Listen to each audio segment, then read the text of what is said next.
Chapter 1: The Salt and the Steel. The tires of the UAZ 452 crunched over a crust of salt so white it hurt the eyes. Mirk Kaczynski pressed his forehead against the hot glass of the passenger window, squinting at the panorama of ruin. It was a seabed without a sea, a graveyard for giants. Skeletons of steel, oxidized to a deep, angry red, listed in the shimmering heat. Some lay on their sides, their empty portholes like vacant eye sockets. Others stood impossibly upright, their bows aimed toward a horizon that promised only more desolation. The air inside the van was a stale cocktail of sweat, gasoline, and the faint, acrid tang of chemicals seeping up from the poisoned ground.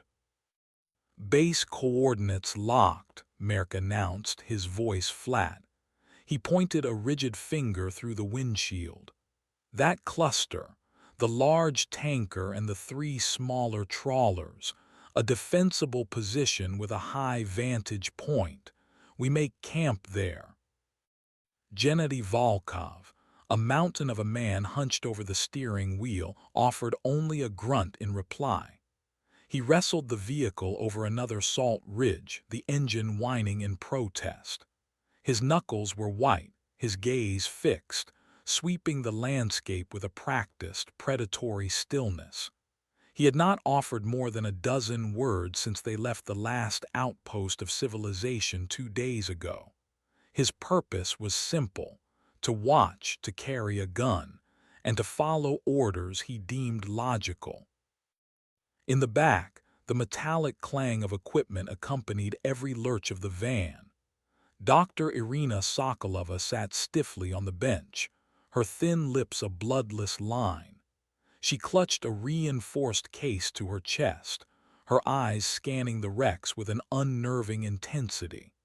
She was a hydrologist in a world without water, a detail Mirk found both ironic and suspicious. Her presence was a last-minute addition to the expedition, her funding secured through channels Mirk was not privy to. Opposite her, Jian Li reviewed footage on his camera, his face illuminated by the small screen. "Incredible," he murmured, swiping a thumb over the display. "Pure poetry, the death of industry, the failure of man." He angled the camera toward Mirk. "Professor Kaczynski, your first impressions for the documentary." Mirk turned from the window, his expression sour. "My impression is of a catastrophic ecological failure, a case study in mismanagement. It is not poetry, Mr. Li. It is a data point." Jian's smile was a brief, bright flash. "Everything is poetry, Professor. You just need the right lens." He swung the camera toward the rear of the van where their guide, Zainab Orazova, sat amidst canvas bags and water canisters. She had not spoken for the past hour, her dark eyes fixed on the horizon. Her hands were folded in her lap, unnaturally still.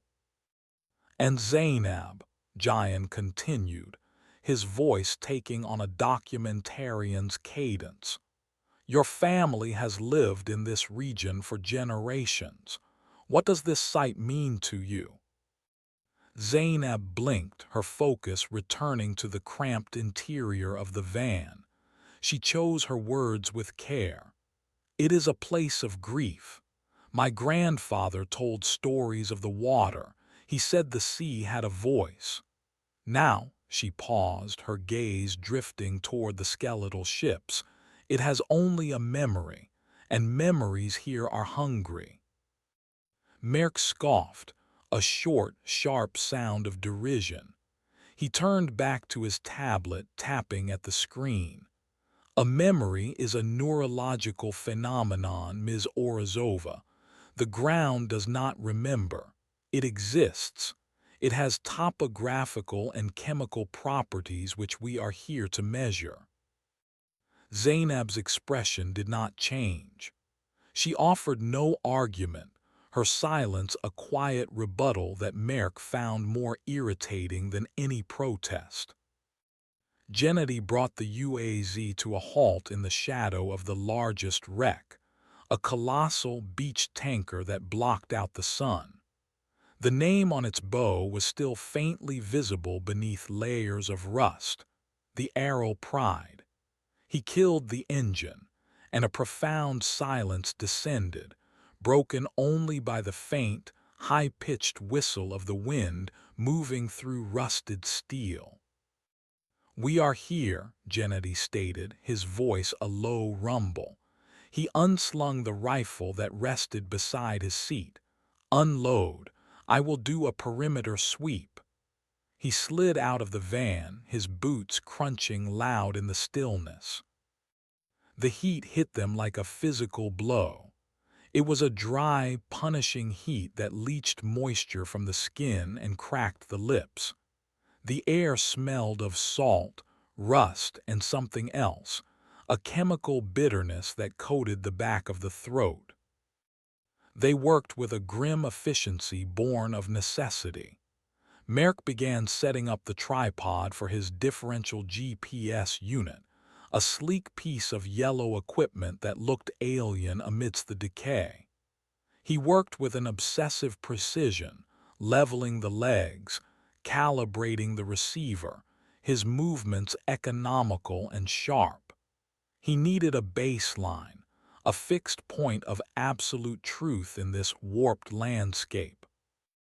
Sokolova, ignoring the camp setup, walked immediately to the base of the Arrow Pride, pulling a sample kit from her bag. She chipped at the rust-caked hull, collecting flakes in a sterile vial, her movements furtive. Giant circled them with his camera, a vulture documenting a kill. He sent his drone buzzing high into the air, its electric whine a tiny, insectal sound against the immense silence. On his controller's screen, the drone's eye view revealed the sheer scale of the boneyard. Dozens, perhaps hundreds of ships were scattered for miles in every direction, a silent, motionless fleet stranded by a vanished tide. Zainab unpacked the supplies, her actions deliberate and calm. She arranged the water canisters, checked the seals, and began to assemble their small camp stove. While the others focused on their specialized tasks, she attended to the basics of survival: water, food, shelter. She paused, her head tilted, listening to a sound Merk could not discern from the omnipresent whisper of the wind. An hour later, Gennady returned, his rifle held at a low ready. "Clear," he announced, wiping a sheen of sweat from his brow with the back of a gloved hand. "No tracks but our own, no recent signs of habitation. We are alone." "Good," Merk said, not looking up from his instruments. "The data will be cleaner." He frowned at his tablet. The GPS was struggling to maintain a solid 4-satellite lock. The signal fluctuated, the accuracy wavering by several meters. Atmospheric interference, he reasoned. Solar flares. High concentrations of metallic dust. There was always a logical explanation. "The haze makes instruments lie," Zainab said quietly from behind him. She held out a tin mug of warm water. "The old fishermen never trusted a compass here. They said it would point you to what you wanted, not to the north." Merk accepted the mug, his irritation rising. He hated folklore, the human need to ascribe personality to geology and physics. "Thank you, Ms. Orazova, but my equipment operates on trilateration from orbital satellites. It does not have wants." He took a sip of water, the metallic taste of the canteen clinging to it. He turned his attention back to the screen, willing the numbers to stabilize. As the afternoon wore on, the sun began its descent, painting the western sky in bruised shades of orange and purple. The temperature dropped a few degrees, but the landscape became more menacing in the long shadows. The ships ceased to be simple wrecks. They became hulking beasts, their sharp angles and broken masts like teeth and claws against the dying light. Jian landed his drone, his face alight with excitement. "I got it. I got the money shot." He showed the screen to Merk. The drone, from 1,000 feet up, had captured their tiny van and camp dwarfed by the immense, rusted fleet under a spectacular sunset. It was undeniably a powerful image. "Look," Jian said, zooming in on the far edge of the frame. "What do you think that is?" Merk leaned closer. In the distance, miles away near a smudge that could have been another cluster of wrecks, was a flicker, a glint of light. It appeared for a second, vanished, then appeared again. "Lens flare," Merk said immediately. "The sun is at a low angle." "I don't think so," Jian insisted. It was not moving with the drone, it seemed. Intentional, like a signal. Gennady took the controller from Jian, his large thumb clumsy on the zoom toggle. He stared at the screen for a long time.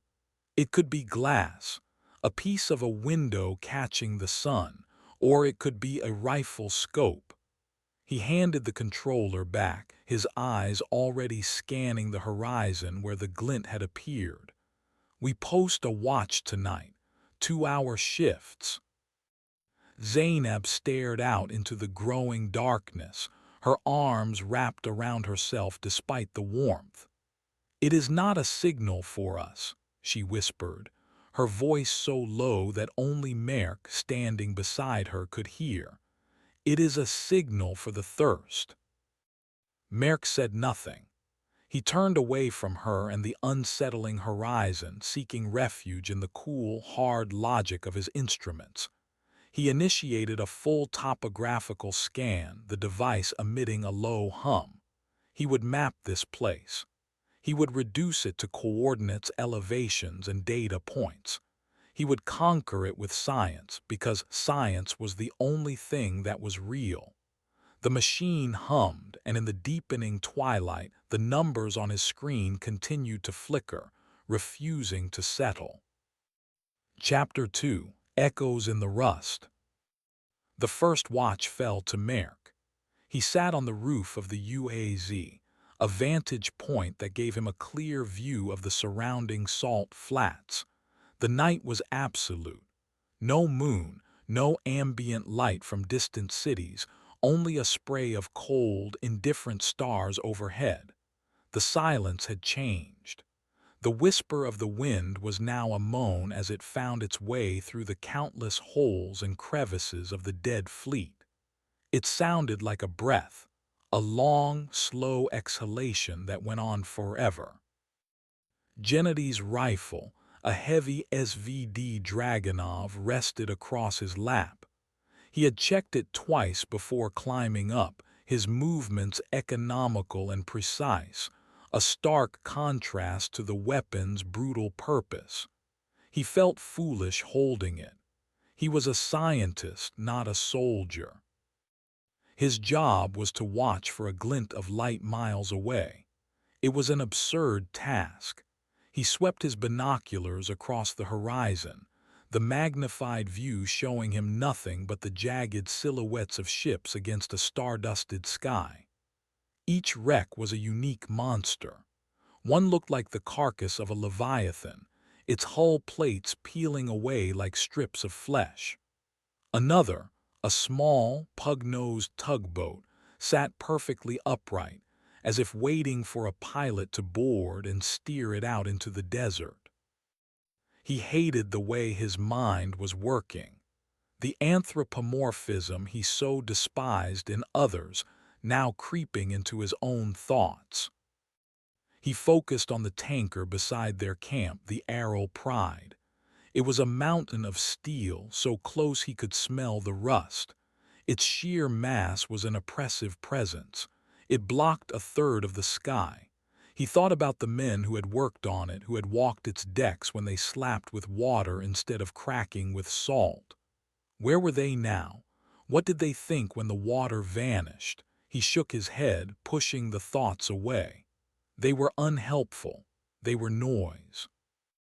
An hour into his watch, he heard it, a distinct metallic clang. Merk froze, every muscle tensing. The rifle felt suddenly heavier in his hands. He scanned the darkness, his heart hammering against his ribs. The sound had come from the Arrow Pride. It was sharp, clear, and did not repeat. It was not the groan of contracting metal or the screech of wind. It was the sound of a boot kicking a loose piece of steel. He waited. 1 minute, 5. The only sound was the wind and the blood roaring in his ears. He raised the binoculars, slowly panning across the tanker's immense flank. He saw catwalks, ladders, peeling paint, gaping holes. Nothing moved. He could wake Gennady. The protocol was clear. Any unusual activity must be reported. But what would he say? That he heard a noise. Gennady already considered him a liability. The ex-soldier tolerated the scientists as cargo he was paid to protect. An unverifiable sound in a graveyard of groaning metal would only earn him a look of contempt. He would wait for a second sound, for visual confirmation. It did not come. The rest of his watch passed in tense, unbroken silence. When Gennady's hand clamped down on his shoulder from the ladder, Merk nearly jumped out of his skin. Anything. Gennady's voice was a low rasp. Nothing, Merk lied, the word tasting like ash. The wind is playing tricks. Gennady grunted, taking the rifle. He settled into position without another word. Merk climbed down, his legs stiff, and retreated to the relative quiet of his sleeping bag. But sleep would not come. The memory of that sharp, definitive clang echoed in his mind. The next morning, the air was still and hot. The argument started over breakfast, a joyless meal of protein bars and lukewarm water. Jayan was insistent on exploring the tanker. "The B-roll I could get inside that thing," he said, gesturing with his half-eaten bar. "Corridors, the engine room, the bridge, it's a complete set. We have to go in." "It's structurally unsound," Merk countered, consulting a printout of the tanker's schematics he had downloaded before the trip. "These things were not meant to sit on dry land for 40 years. The hull integrity is compromised. It's a death trap." "I'll take my chances," Jayan said with a dismissive wave. "We are not here to get B-roll," Sokolova interjected, her voice sharp. She had dark circles under her eyes. "We are here for scientific survey. My work takes priority." She was already packing her sample kit.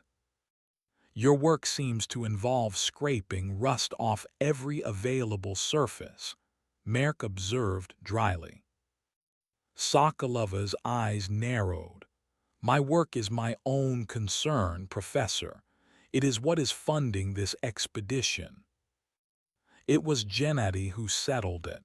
"We stay together, we explore the ship as a group. We go no further than the bridge. Lee, you get your pictures. Sokolova, you get your samples. Kakzinski, you get to complain, but we go together." His tone left no room for debate. The main deck of the Arrow Pride was a 40-foot climb up a rusted, swaying service ladder. Gennady went first, testing each rung. Jayan followed, camera secured to his chest, then Sokolova, moving with a surprising agility. Merk came next, his acrophobia a cold knot in his stomach. Zainab was last, her movements slow and hesitant, her hand brushing over the corroded metal as if to placate the vessel's spirit. The deck was a vast, alien landscape of its own. Red dust lay in thick drifts, sculpted by the wind into miniature dunes. Hatches yawned open like mouths leading to a dark throat. Massive winches and coils of cable, thick as a man's arm, were fused into solid, unmoving sculptures of rust. Incredible, Giant breathed, already filming. They moved toward the superstructure, a multi-story block of steel that housed the bridge and crew quarters. The door to the interior was gone, leaving a dark, rectangular hole. A wave of cool, musty air washed over them as they stood at the threshold. It smelled of decay, oil, and stillness. Gennady switched on his powerful flashlight, its beam cutting a bright path through the gloom. He stepped inside. The others followed, their footsteps echoing unnaturally in the confined space. They were in a narrow corridor. Doors lined either side, some hanging open, others shut. Paint peeled from the walls in long, leprous strips. "Crew quarters," Gennady said, his voice flat. He pushed a door open.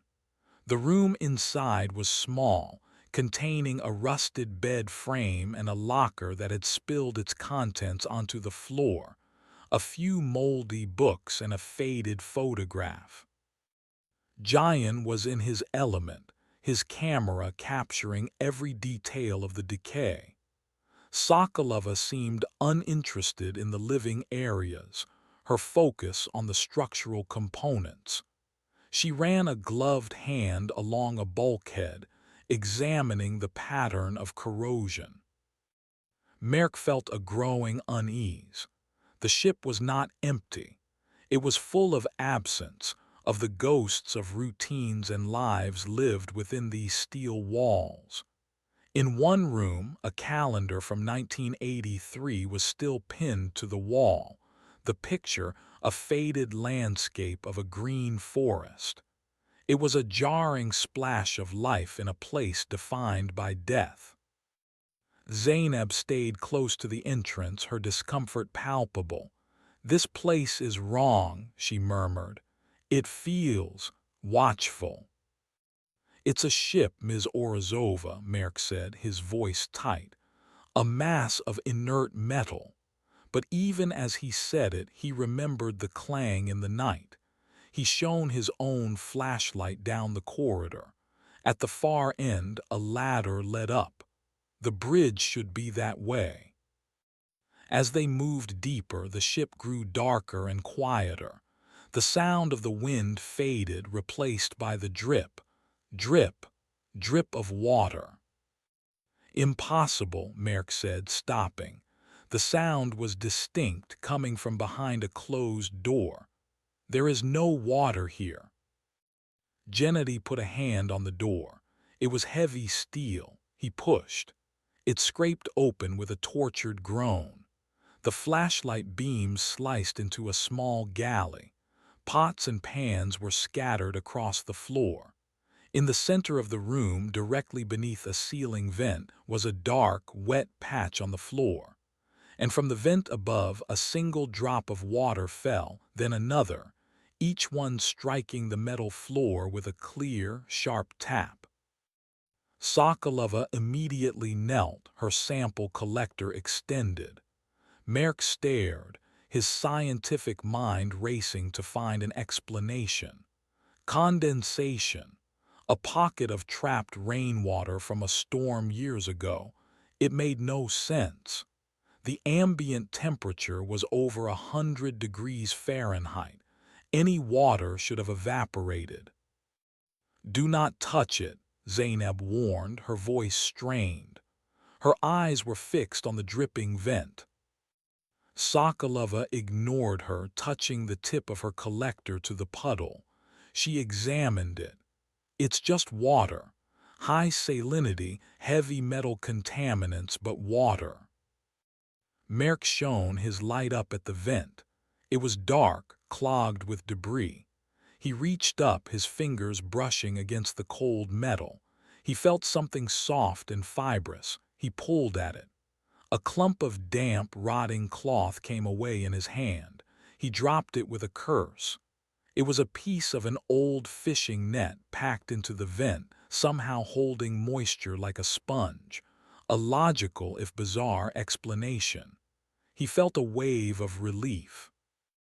He turned to tell the others, to explain the mundane reality behind the mystery. But he stopped. His light fell upon the floor near the far wall, a part of the room they had not yet illuminated. There in the thick layer of dust was a single, perfect footprint. It was small, delicate, and clearly defined. The print of a bare foot. It was wet, the dark, damp dust a stark contrast to the pale, dry powder around it. As they all stared in stunned silence, they watched the edges of the footprint begin to blur, the moisture rapidly evaporating into the ship's dead, dry air. It was a child's footprint, and it was fresh. Chapter 3: The Water Bearer. The discovery of the footprint shattered the group's fragile cohesion. Gennady immediately went into tactical mode, sweeping the galley with his flashlight beam, his rifle held tight against his shoulder. He checked the adjoining pantry, his movements swift and silent. He found nothing. No other tracks. No sign of entry or exit. The room had one door, the one they had used. "Impossible," he growled, the word a frustrated exhalation. He was a man who dealt in physical threats, in trajectories and lines of sight. A single, inexplicable footprint was an enemy he could not shoot. Giant, for the first time, seemed shaken. The bravado drained from his face, replaced by a pale, wide-eyed awe. He filmed the evaporating footprint, his hands trembling slightly. A survivor, a child, living out here all this time. The documentarian in him was already crafting a narrative, a story of incredible resilience. "Do not be a fool," Merk snapped, his own fear manifesting as anger. "Nothing lives out here, nothing human." He ran through the possibilities again. A prank. Who would do it, and how? A hallucination, all 5 of them. He felt his grip on a rational world slipping. It was Zainab who gave the fear a name. "It is a lure," she said, her voice barely a whisper, yet it cut through the tension. "It knows we are here. It is showing us what we want to see. A sign of life. A reason to hope." "Hope for what?" Merk demanded. Zainab looked at him, her eyes dark with a certainty that chilled him more than any ghost story. "So it has something to feed on." Sokolova was the most unsettling. She showed no fear, only a clinical curiosity. She took a sample of the dust from within the footprint, sealing it in a vial with the same detached air she had shown scraping rust. Her agenda was a closed book, her immunity to the growing dread a source of deep suspicion for Merk. They abandoned the exploration of the Aral Pride. The mood was sour, paranoid. They retreated to the camp, the sun now high and merciless in the sky. The heat was a physical weight, pressing down, making thought difficult. Thirst was a constant companion, a dry, scratchy presence in the back of the throat. Giant, recovering his nerve, decided the drone was their best tool. "I can run a grid search pattern," he argued, his excitement returning. If there's someone out there, the drone's thermal camera will spot them. You will stay within a 1-kilometer radius, Gennady ordered, and you will not leave this camp. Giant agreed, but his eyes betrayed his ambition. He launched the drone, its familiar buzz a small comfort of technology in a place that seemed to defy it. They huddled around his controller screen, watching the world from above in the ghostly black and white of thermal imaging. The ships were cool, their steel sides reflecting the heat. The salt flats were a uniform, blazing white. Nothing moved. For an hour he flew the patterns, the drone's battery indicator slowly ticking down. It was a monotonous, fruitless search. Merck began to relax. The footprint was an anomaly, a trick of moisture and shadow. They had panicked. Then Giant gasped, "There, do you see?" He pointed a shaking finger at the screen. A mile to the north, nestled in a dense tangle of smaller wrecks, was a heat signature. It was small, the size of a person. It was a bright, solid white against the gray of the cool metal structures around it. It was standing perfectly still. "Bring it in closer," Gennady commanded, his voice tight. Giant nudged the controls. The drone descended, the image growing larger, grainier. It was a humanoid figure. As the drone got lower, switching to its optical camera, the image resolved. It was a child, small, with thin limbs and a shock of dark hair. It was wearing what looked like rags. It stood with its back to them, facing one of the wrecks, and in its hand it held a bottle. The sunlight glinted off the glass, a brilliant, star-like flash. "My God," Giant breathed, "it's real, a real child." "It's a trap," Zainab said, her hand gripping Merck's arm. "Giant, listen to me. Bring the drone back." But Giant was no longer listening. His face was a mask of obsessive excitement. This was his story. This was his film, a lost child of the Aral Sea. It was a story that would make his career. "I have to go," he said, his eyes glued to the screen. "They need help." "You will stay here," Gennady snarled, taking a step toward him. "You can't stop me," Giant shouted, scrambling away. "That's a kid out there. We can't just leave them." He broke into a run, grabbing only his primary camera and a small shoulder bag. He sprinted away from the camp, his feet kicking up clouds of salt dust as he headed north. "Idiot," Gennady roared. He looked at Merck, his face a thundercloud. Protocol demanded they stay put, but abandoning a team member was not an option. "Sokolova, Zainab, stay with the vehicle. Lock the doors. Kaczynski, you're with me. We get the fool and we bring him back." Merck's mind screamed in protest, but he found himself running, his lungs already burning in the superheated air. He and Gennady fell into a punishing rhythm, their boots crunching on the salt. The camp shrank behind them. The world became a disorienting maze of red steel and white ground. They could see Giant ahead, a small, determined figure closing the distance on the wrecks where the child had been spotted.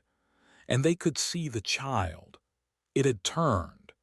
It was now walking, slowly, deliberately, leading Giant deeper into the metallic labyrinth. The child never looked back. The pursuit was agonizing. The heat reflected off the steel hulls, creating a convection oven effect. Sweat poured from Merck, stinging his eyes. His throat felt like sandpaper. Every breath was a painful, dusty gasp. His scientific mind, his carefully constructed logic was being baked away, leaving behind a primal, terrified core. His instruments bouncing in his pack were useless. The GPS on his watch was spinning, unable to find a signal amongst the towering metal structures.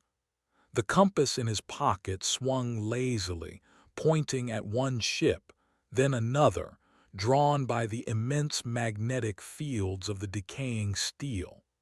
They were navigating by sight alone, following Giant, who was following the child.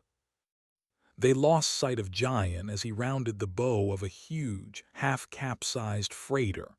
The child was gone. "Giant," Gennady bellowed, his voice raw. The sound was swallowed by the metal and the silence. No answer. They slowed to a cautious walk, Gennady taking the lead, his rifle up. They rounded the same bow. The space was a narrow canyon between two towering hulls. It was empty. There was no sign of Giant, no sign of the child. But on the ground was Giant's camera. It lay on its side, the main lens shattered in a spiderweb pattern. A few feet away was his shoulder bag, its contents, a water bottle, a spare battery, spilled onto the salt. Gennady knelt, examining the ground. "His tracks," he said, his voice grim. He pointed. Giant's heavy boot prints were clear in the dust, leading to this very spot. They just stop. Merck stared. It was true. A clear line of tracks led into the clearing and then nothing. No other prints. No signs of a struggle. No tracks leading away. It was as if Jian Li had walked to that spot and simply ceased to exist. Gennady stood, his head on a swivel, scanning the towering walls of rust around them. The silence pressed in. There was no wind, no sound at all. Then Merck saw it. High above them, on a rusted catwalk near the top of the freighter, a small figure stood watching them. It was the child. It held its glass bottle up, and the sun glinted off it, a single, sharp flash of light.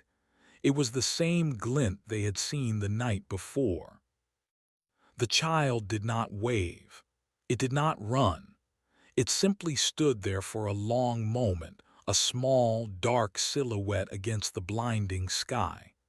Then, with a movement that was unnervingly fluid, it turned and walked away, disappearing into the shadows of the wreck. It had not made a sound. Chapter 4: The Sound of Thirst. Panic is a corrosive agent. It eats at reason, dissolving discipline and trust. In the silent canyon of rust where Jian Li had vanished, panic began its work on the remaining members of the expedition. Gennady was the first to break the stillness. He let out a roar of pure frustration, a primal sound that echoed off the steel plates around them. He slammed the butt of his rifle against the hull of the freighter, the impact producing a deep, resonant boom that vibrated through the soles of their boots. "Where is he?" he bellowed at the empty air, at the silent ship. Merck flinched. He had never seen the stoic soldier lose his composure.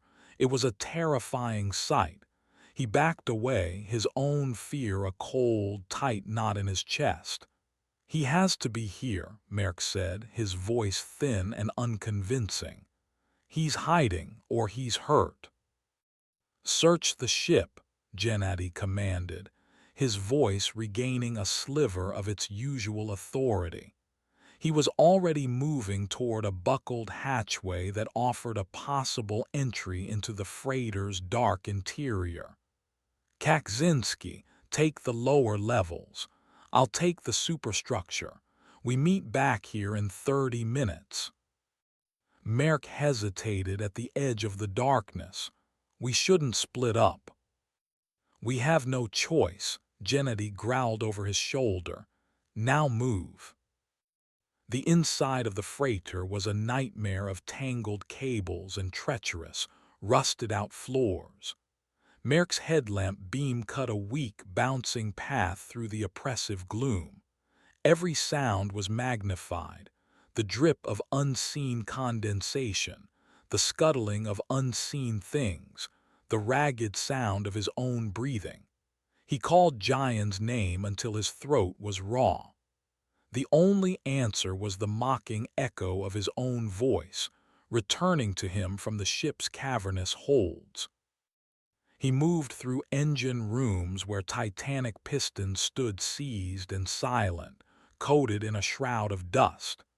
He navigated claustrophobic corridors where the walls seemed to lean in, threatening to close completely. He felt a constant, prickling sensation on his skin, the feeling of being watched by countless unseen eyes. He told himself it was his nerves, but the feeling persisted. The ship was not empty. After what felt like an eternity, he emerged back into the blinding sunlight, gasping for air. His clothes were soaked with sweat, his face streaked with grime. A few minutes later, Gennady descended from the superstructure, his expression even grimmer than before. "Nothing," the soldier said. "He is not on the ship." The walk back to the camp was a silent, desperate march. The sun beat down, and Merk's thirst had become a physical pain, a spike being driven into the back of his throat. He rationed the last few sips from his personal canteen, the water doing little to quench the fire. Each member of the group was now an island of fear. The easy camaraderie of the first day was a distant memory. Now there was only suspicion. They found Sokolova and Zainab waiting by the UAZ, their faces etched with anxiety. The story of Giant's disappearance was told in clipped, frantic sentences. Zainab listened with a kind of grim resignation, as if she were hearing a story she already knew. Sokolova's reaction was harder to read. She stared at the spot on the horizon where Giant had vanished, her expression a mixture of calculation and something else, something that looked unnervingly like satisfaction. "We have to report this," Merk said, leaning against the hot metal of the van, his energy spent. "Activate the emergency beacon." "No," Gennady said flatly. "What do you mean, no? A man is missing. He could be injured, dying." Gennady turned to face him, his eyes cold. "You think a rescue team will fare any better? We activate that beacon, we bring more people out here, more victims." He tapped the side of his head. "This is not a physical threat. It's in here. It's a head game, and it is winning." "It's the haze," Zainab said, her voice heavy with dread. "The thirsting haze, it confuses you, it separates you, it leads you away. My grandfather said you must never follow the sound of water or the image of a person. It is how it hunts." Merk wanted to scream at her, to rage against her folklore and superstitions, but he couldn't. He had seen the child on the catwalk. He had seen Giant's tracks end. The rigid, logical framework of his world had been shattered, and he was in freefall with nothing to hold on to.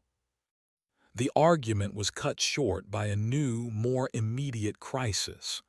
Sokolova, who had been tasked with preparing their meager evening meal, let out a sharp cry. "The water!" They all turned. She was standing by the large, 10-gallon water container they kept strapped to the side of the van. The spigot was open, and a thick, syrupy liquid was dripping onto the salt. She held up a cup filled with the substance. It was cloudy, viscous, and smelled foully of brine and chemicals. Merk rushed over, his heart seizing. He dipped a finger in the liquid and tasted it. It was hypersaline, a concentrated poison. He spat, his mouth burning. It's ruined, all of it. How is this possible? He yelled, kicking the useless container. The seals were intact. It got to it, Zainab whispered, her eyes wide with terror. She pointed at the side of the plastic container. In the film of dust, stark and unmistakable, was a handprint. It was small, perfectly formed, and still visibly damp. The last of their water was gone. Their reserves were limited to what was in their personal canteens, less than a gallon between the four of them. A 2-day drive back to civilization was now a death sentence. Desperation took root. That night no one slept. They sat in a tight, miserable circle, the van's headlights cutting a sterile swath of light into the oppressive darkness. The wind picked up, howling through the ships, carrying with it that chorus of moans and whistles. The illusions began in earnest. It started with sound. Merk heard it first, the clear, crisp sound of water dripping. He searched the camp frantically, his flashlight beam dancing over the equipment. He finally traced the sound to his own sealed canteen. He shook it. It was nearly empty, yet the sound persisted, a maddening, auditory hallucination coming from inside the container. Gennady was next. He sprang to his feet, his rifle raised, pointing it toward the darkness beyond their lights. "I see you," he roared. "I see your scope." He stood for a long minute, a rigid statue of paranoia, before slowly lowering his weapon. "It's gone," he muttered, but he continued to stare into the night, his eyes darting back and forth. Sokolova sat apart from them, rocking back and forth, whispering to herself. She argued with an invisible companion, her voice rising and falling in a frantic cadence. Merk approached her cautiously. "Dr. Sokolova, who are you talking to?" She looked up at him, her eyes unfocused. "The radio," she said, tapping her ear. "It's Giant. He's telling me where he is. He found a well, a deep one. He says the water is sweet." Her own radio, clipped to her belt, was silent and switched off. The psychological assault was relentless. The Fata Morgana was no longer using subtle lures. It was inside their heads, prying open their deepest fears and desires. For Gennady, it was the threat of an unseen enemy. For Sokolova, it was the promise of her secret prize. For Merk, it was the simple, maddening sound of the water he so desperately needed. As a massive dust storm began to gather on the horizon, a swirling black wall that promised to swallow the world, a new illusion appeared, this one for all of them to see. A light flickered in the distance. Not a glint this time, but a steady, warm, yellow light. It came from the bridge of a ship they had passed on their way in, a vessel Merk had specifically noted as a gutted, skeletal wreck. Now it had a light on. Hope, toxic and insidious, bloomed in Merk's chest. Other people, survivors, rescue. "It is a lie," Zainab said, her voice trembling. "It's the worst kind of lie." But the seed was planted. They were dying of thirst, surrounded by phantoms, with a monster storm bearing down on them. The light was a siren's call, promising everything they needed. And as the first gust of wind hit the camp, carrying a storm of stinging, abrasive dust, They heard a voice carried on the gale. It was faint, distorted, but recognizable. It was Giant's voice. "Help me," it cried from the direction of the lighted ship. "Please, I found them. They have water." Chapter 5: Fortress of Lies. The storm descended upon them not as a weather front, but as a malevolent entity. The wind shrieked, a physical force that threatened to tear the UAZ from its salted foundations. Dust, thick and choking, reduced visibility to arm's length. It was a solid, roaring wall of blackness that erased the world, leaving only the rocking, groaning interior of the van. Inside, the four survivors were prisoners in a shaking steel box. The headlights, still on, illuminated nothing but the swirling vortex of sand immediately in front of the vehicle. The sound of Giant's voice had been swallowed by the gale, but it lingered in their minds, a hook baited with their desperation.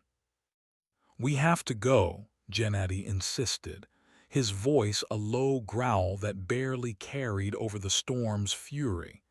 He was braced against the driver's side door, his eyes fixed on the spot where the lighted ship had been. "He is alive. There are other people." "It is a phantom," Zainab shouted back, her hands pressed against her ears as if to block out the sound. "The haze is making that ship. It is making his voice. It wants us to leave the shelter of this car. It wants us out in the open." "And what is our alternative?" Sokolova countered, her voice possessing a chilling, feverish calm. "To sit in this tin can until we desiccate. Our water is gone. Our companion is out there. That light represents a chance, a statistical probability of survival, however small." Merk was caught in the crossfire, his own mind a battlefield. The scientist in him screamed that Zainab was right. A ship he had personally observed as a derelict wreck could not spontaneously generate light and power. It violated every known law of physics. But the thirsty, terrified man in him clung to Sokolova's cold logic. A small chance was better than no chance. And Giant's voice. It had sounded so real, so full of pain and hope. "We can't navigate in this," Merk argued, his voice cracking from thirst. "We'll get lost in seconds. We'll walk in circles until we collapse." "I can navigate," Gennady said with grim confidence. He held up a length of rope. "We tie ourselves together. We go as a fire team. No one gets lost." He looked from Merk to Sokolova, seeking allies. "We cannot die in here waiting. It is better to die out there moving toward something." The tapping started then. It was faint at first, barely audible beneath the roar of the wind and the constant tattoo of sand against the metal roof.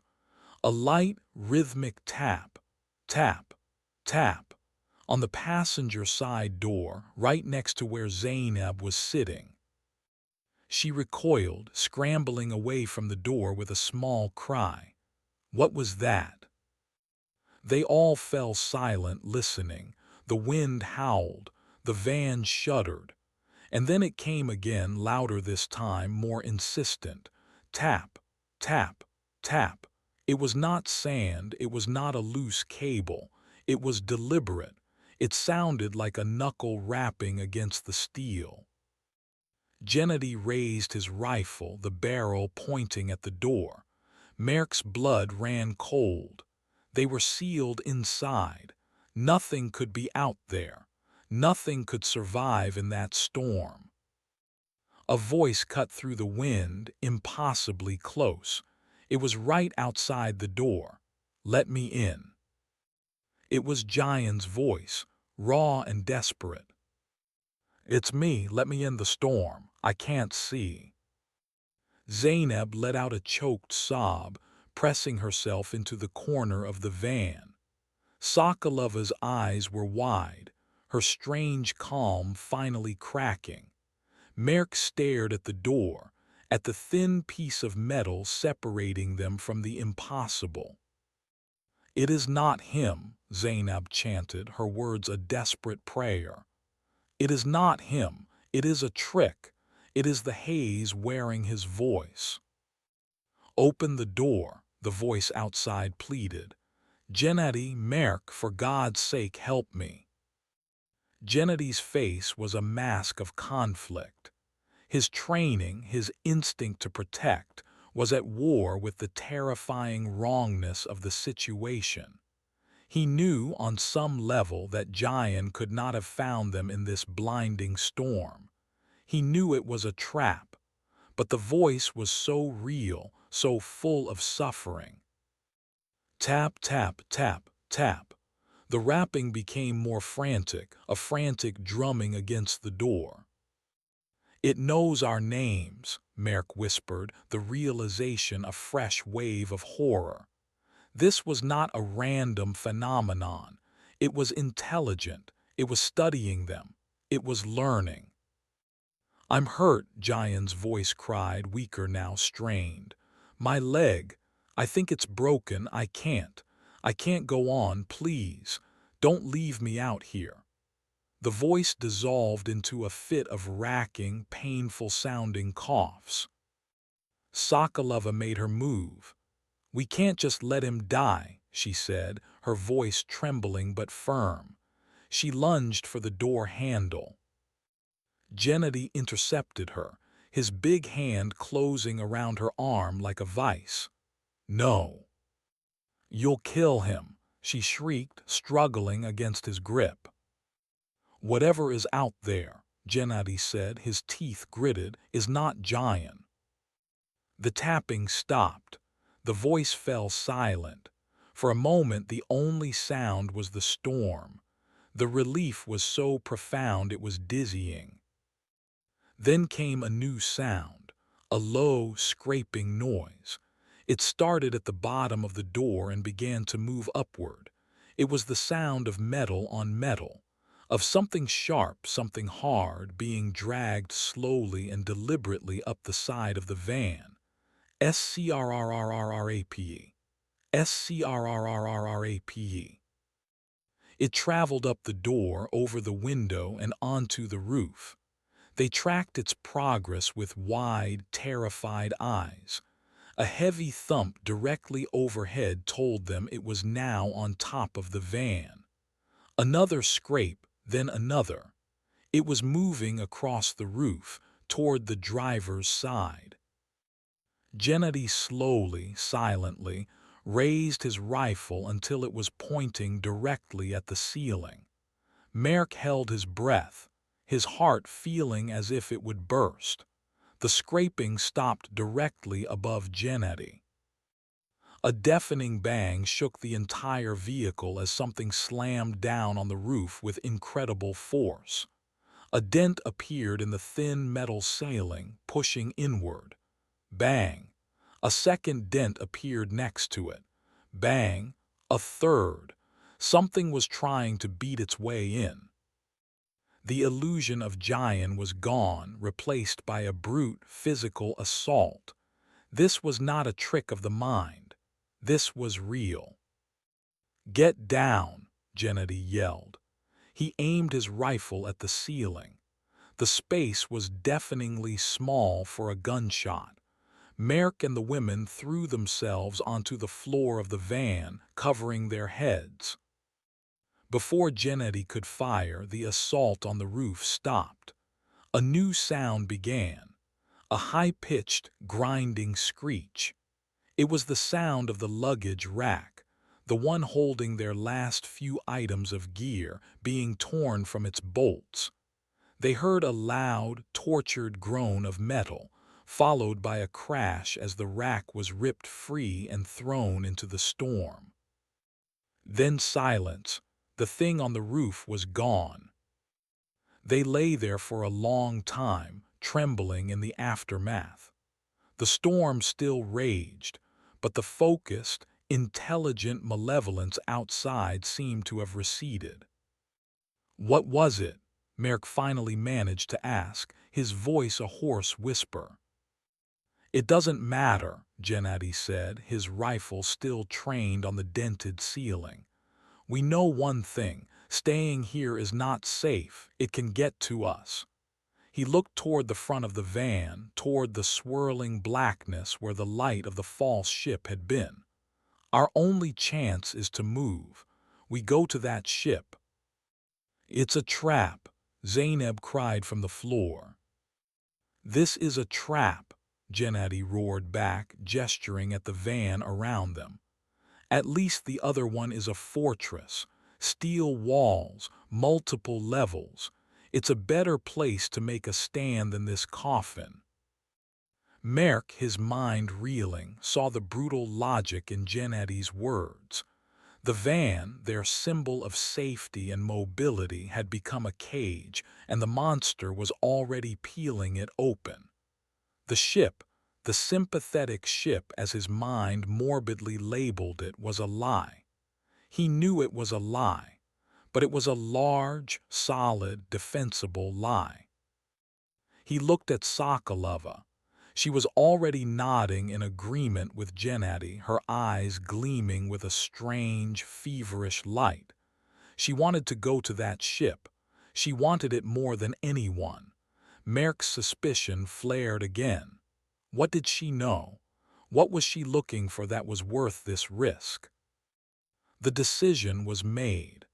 Zainab's protests were overruled. They would venture into the storm, into the heart of the illusion.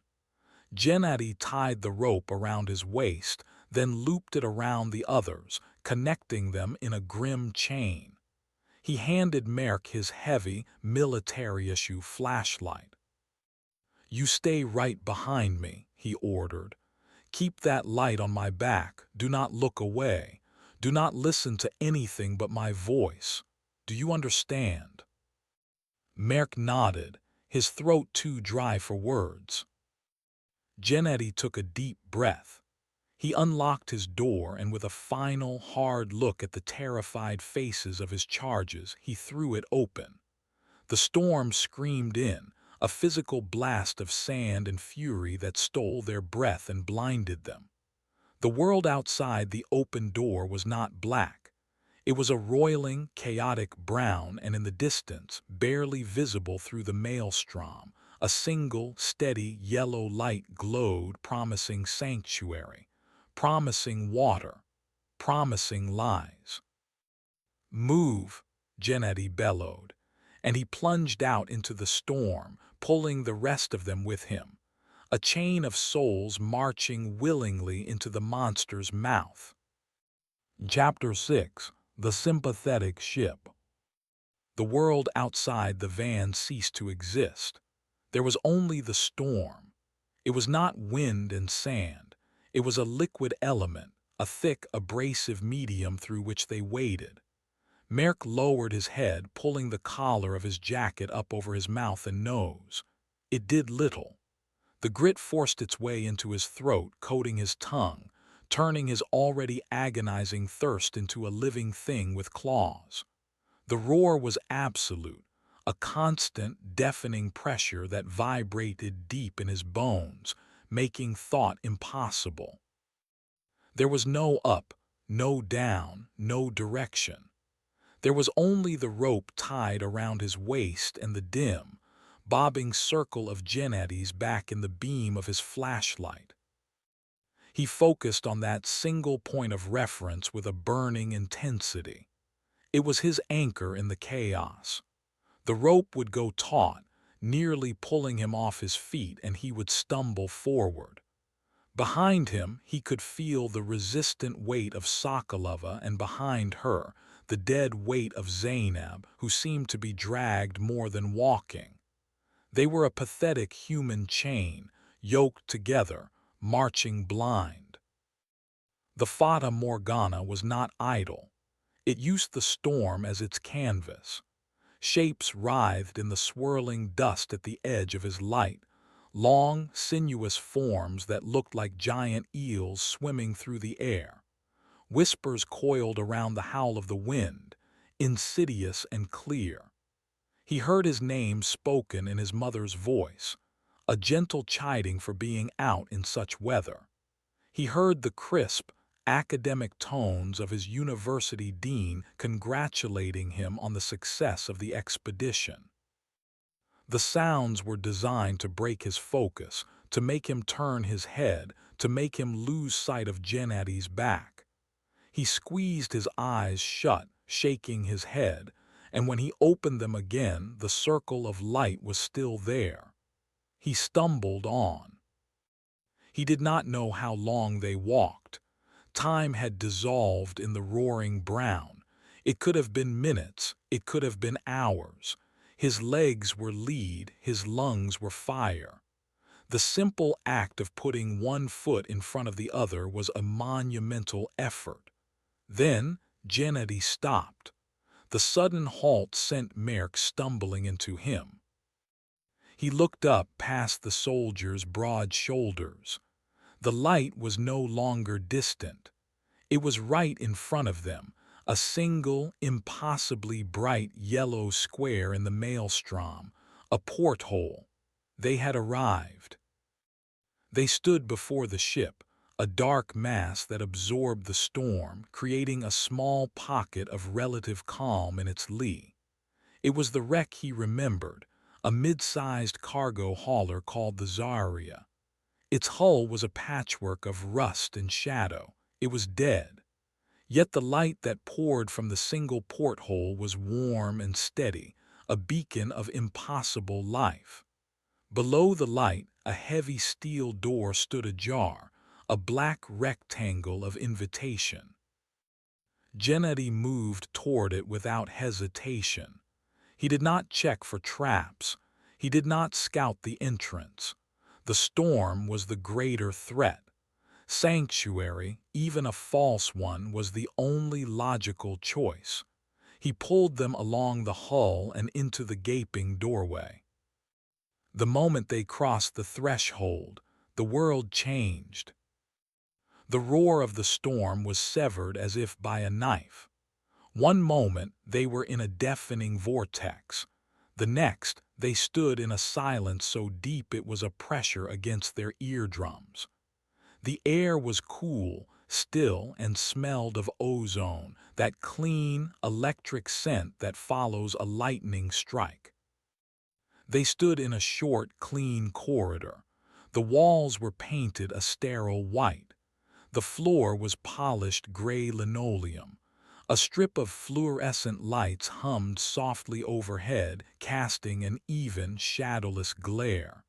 There was no rust, no decay, no dust. Merk stared, his exhausted mind struggling to reconcile the clean, functional interior with the rotting hulk they had just entered.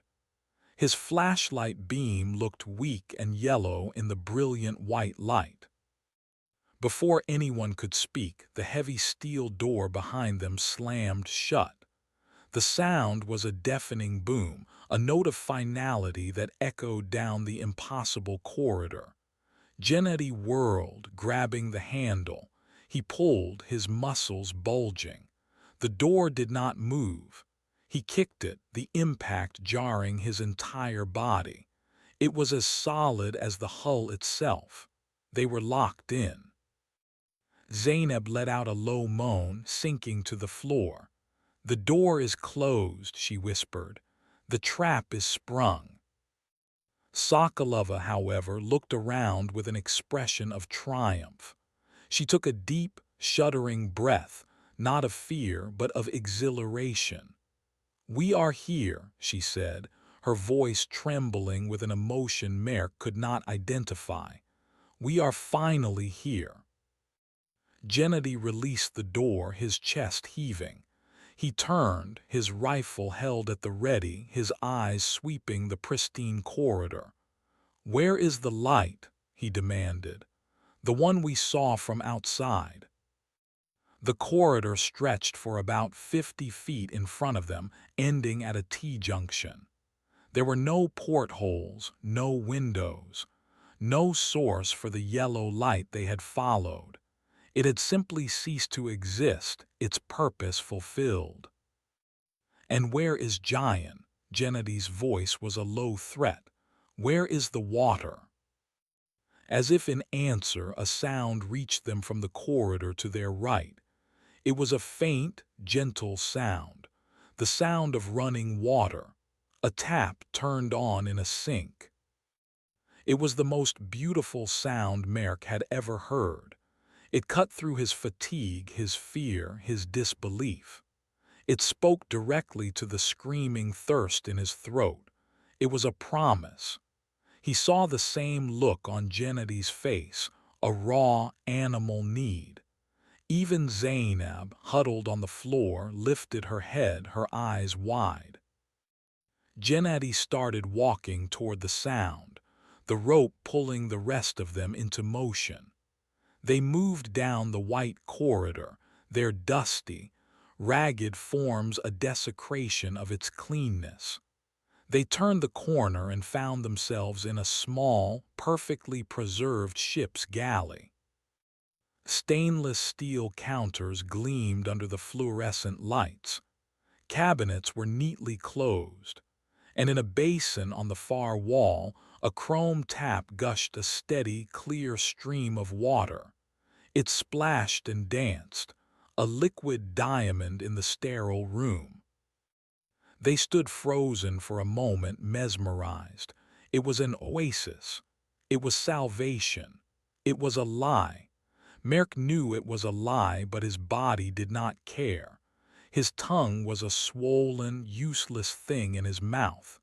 His every cell screamed for that water. Sokolova was the first to move. She broke from the group, stumbling to the sink. She cupped her hands under the stream and brought them to her lips, drinking deeply, water spilling down her chin and onto her shirt.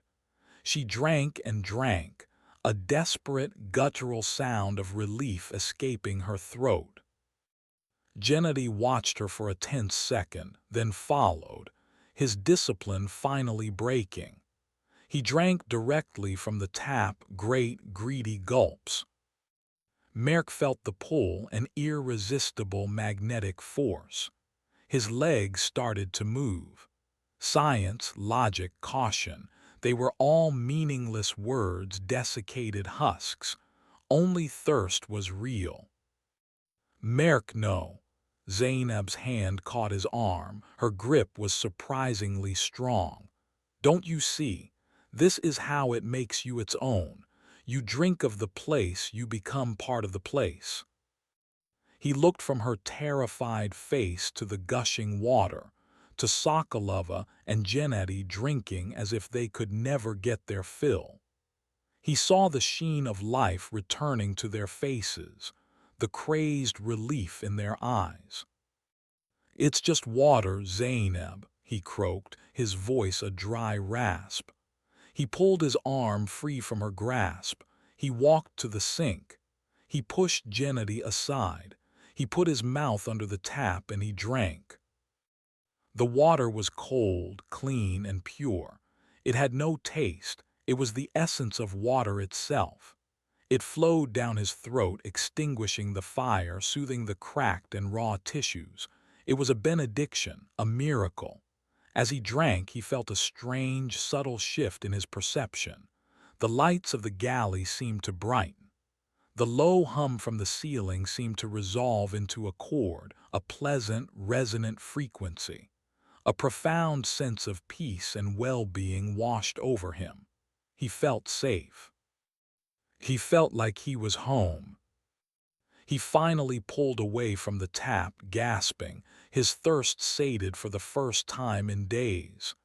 He looked around the clean, bright room. Everything was fine. Everything was going to be fine. Jayan was probably in the next room, waiting for them. Zainab was still standing by the entrance to the galley, her face a mask of horror. She was the only one who had not drunk the water. She looked at them as if they were already dead. "What's wrong with you?" she whispered. "What has it done to you?" Before Merc could answer, a low, rhythmic thumping started deep within the ship. It was a slow, powerful beat. Thump, thump, thump, thump, like a giant sleeping heart slowly waking up. Chapter 7. The Engine's Heartbeat. The thumping was not just a sound, it was a physical sensation.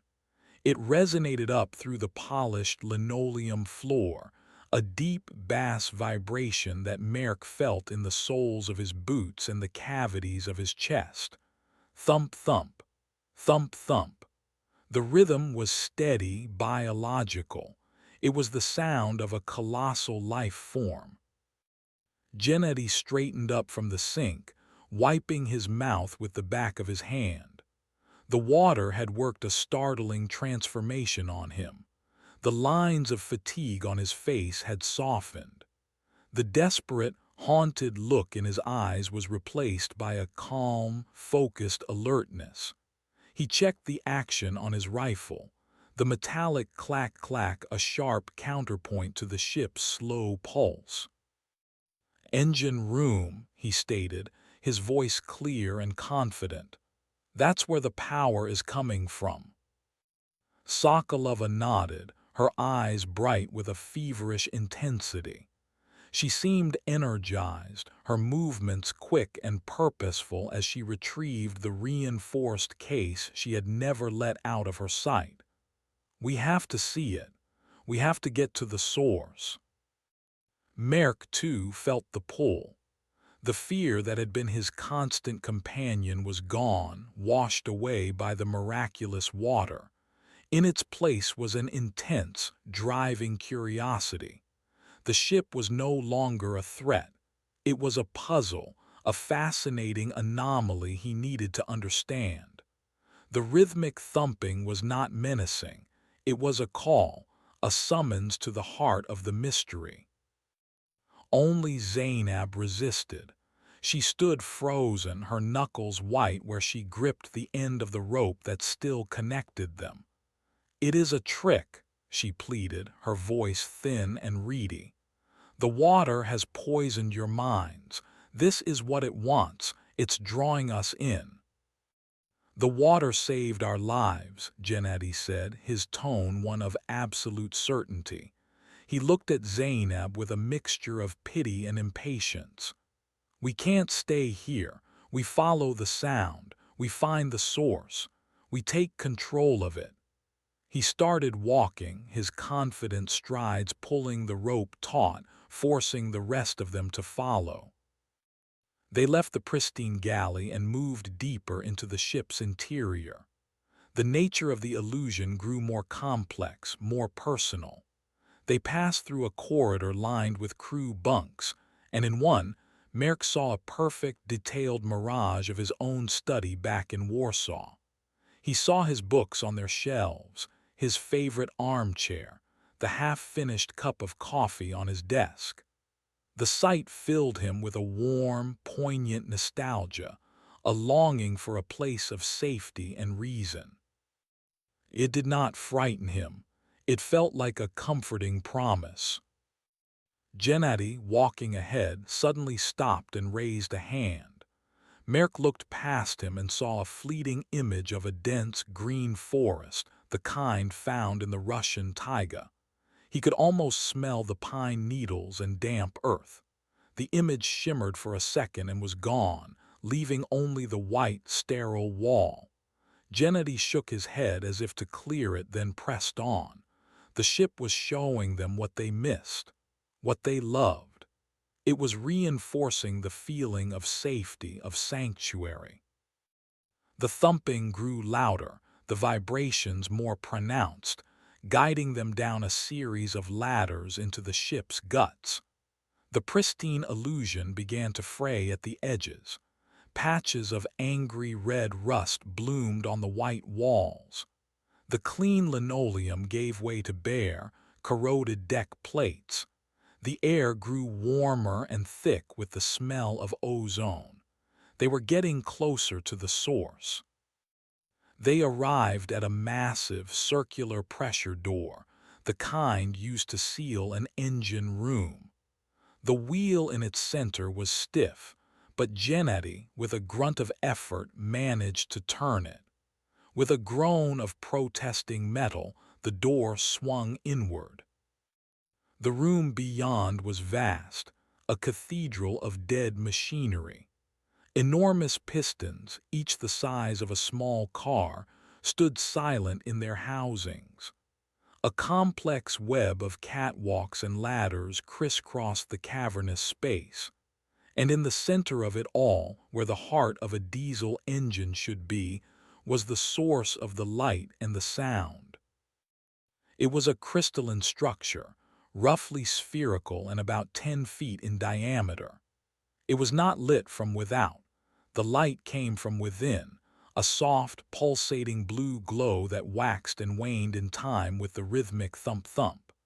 It was covered in a network of thick, black cables that snaked out from it, burrowing into the ship's machinery like metallic roots.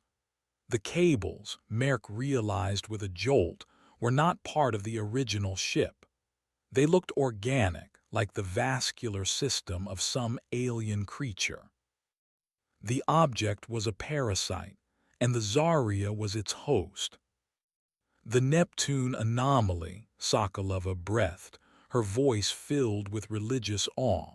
She stepped onto the catwalk, her eyes fixed on the pulsating heart. They actually found it. Found what? Merck asked, his scientific curiosity warring with a returning sliver of dread. The peaceful feeling the water had given him was beginning to curdle in the presence of this impossible thing. Soviet deep earth drilling project in the 60s before they drained the sea, she explained, her words coming in a rush. She unlatched her case, her hands moving with practiced speed. They weren't drilling for oil. They were a psychogeological unit. They believed the Earth had a consciousness, a kind of latent psychic field. They drilled into a node, a concentration of that energy. The project was a disaster. It drove the entire crew insane, but they brought a sample back. They lost it when the sea receded. They called it the Neptune anomaly, a piece of the planet's dreaming mind. She pulled a device from her case. It was a complex lattice of wires, vacuum tubes, and copper coils, a strange fusion of high-tech and arcane junk. It doesn't just create illusions, she continued, her eyes gleaming. It's a reality anchor. It takes what it finds in a conscious mind, hope, fear, memory, and it gives it form. It builds a world, but it's unstable. It needs focus. And that's what you intend to do, Merck asked, horrified. Focus it. Control it, she corrected, attaching a set of jumper cables from her device to one of the thick black tendrils snaking from the crystalline heart. Imagine, Professor, the ability to reshape reality based on a blueprint. No more famine, no more war, only what we design. You are insane, Zainab whispered from the doorway, her face pale. She had refused to set foot in the engine room. You are trying to reason with a god's nightmare. As Sokolova made the final connection, the thumping in the room stopped. The blue light from the crystal intensified, flaring so brightly that Merck had to shield his eyes. A high-pitched whine filled the air, rising in frequency until it was a physical pain in their ears. The ship's illusions went haywire. The patches of rust on the walls began to crawl and swarm like insects. The catwalk beneath their feet seemed to writhe, the metal groaning as it twisted. The air shimmered and figures began to coalesce from the heat haze, dozens of them. Fishermen in old-fashioned gear, their faces blank and staring. soldiers in Soviet-era uniforms, and children, so many children. They stood on the pistons, on the ladders, in the shadows, all of them silent, all of them watching. Then one figure walked out of the blinding blue light of the anomaly. It was not a ghost or a shimmer.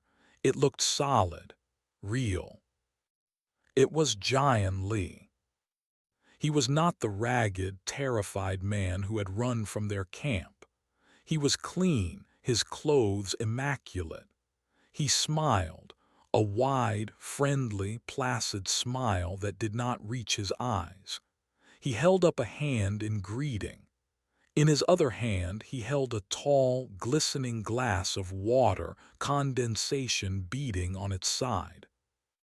"Merk, Gennady," he said, his voice calm and reasonable, the voice of the documentarian.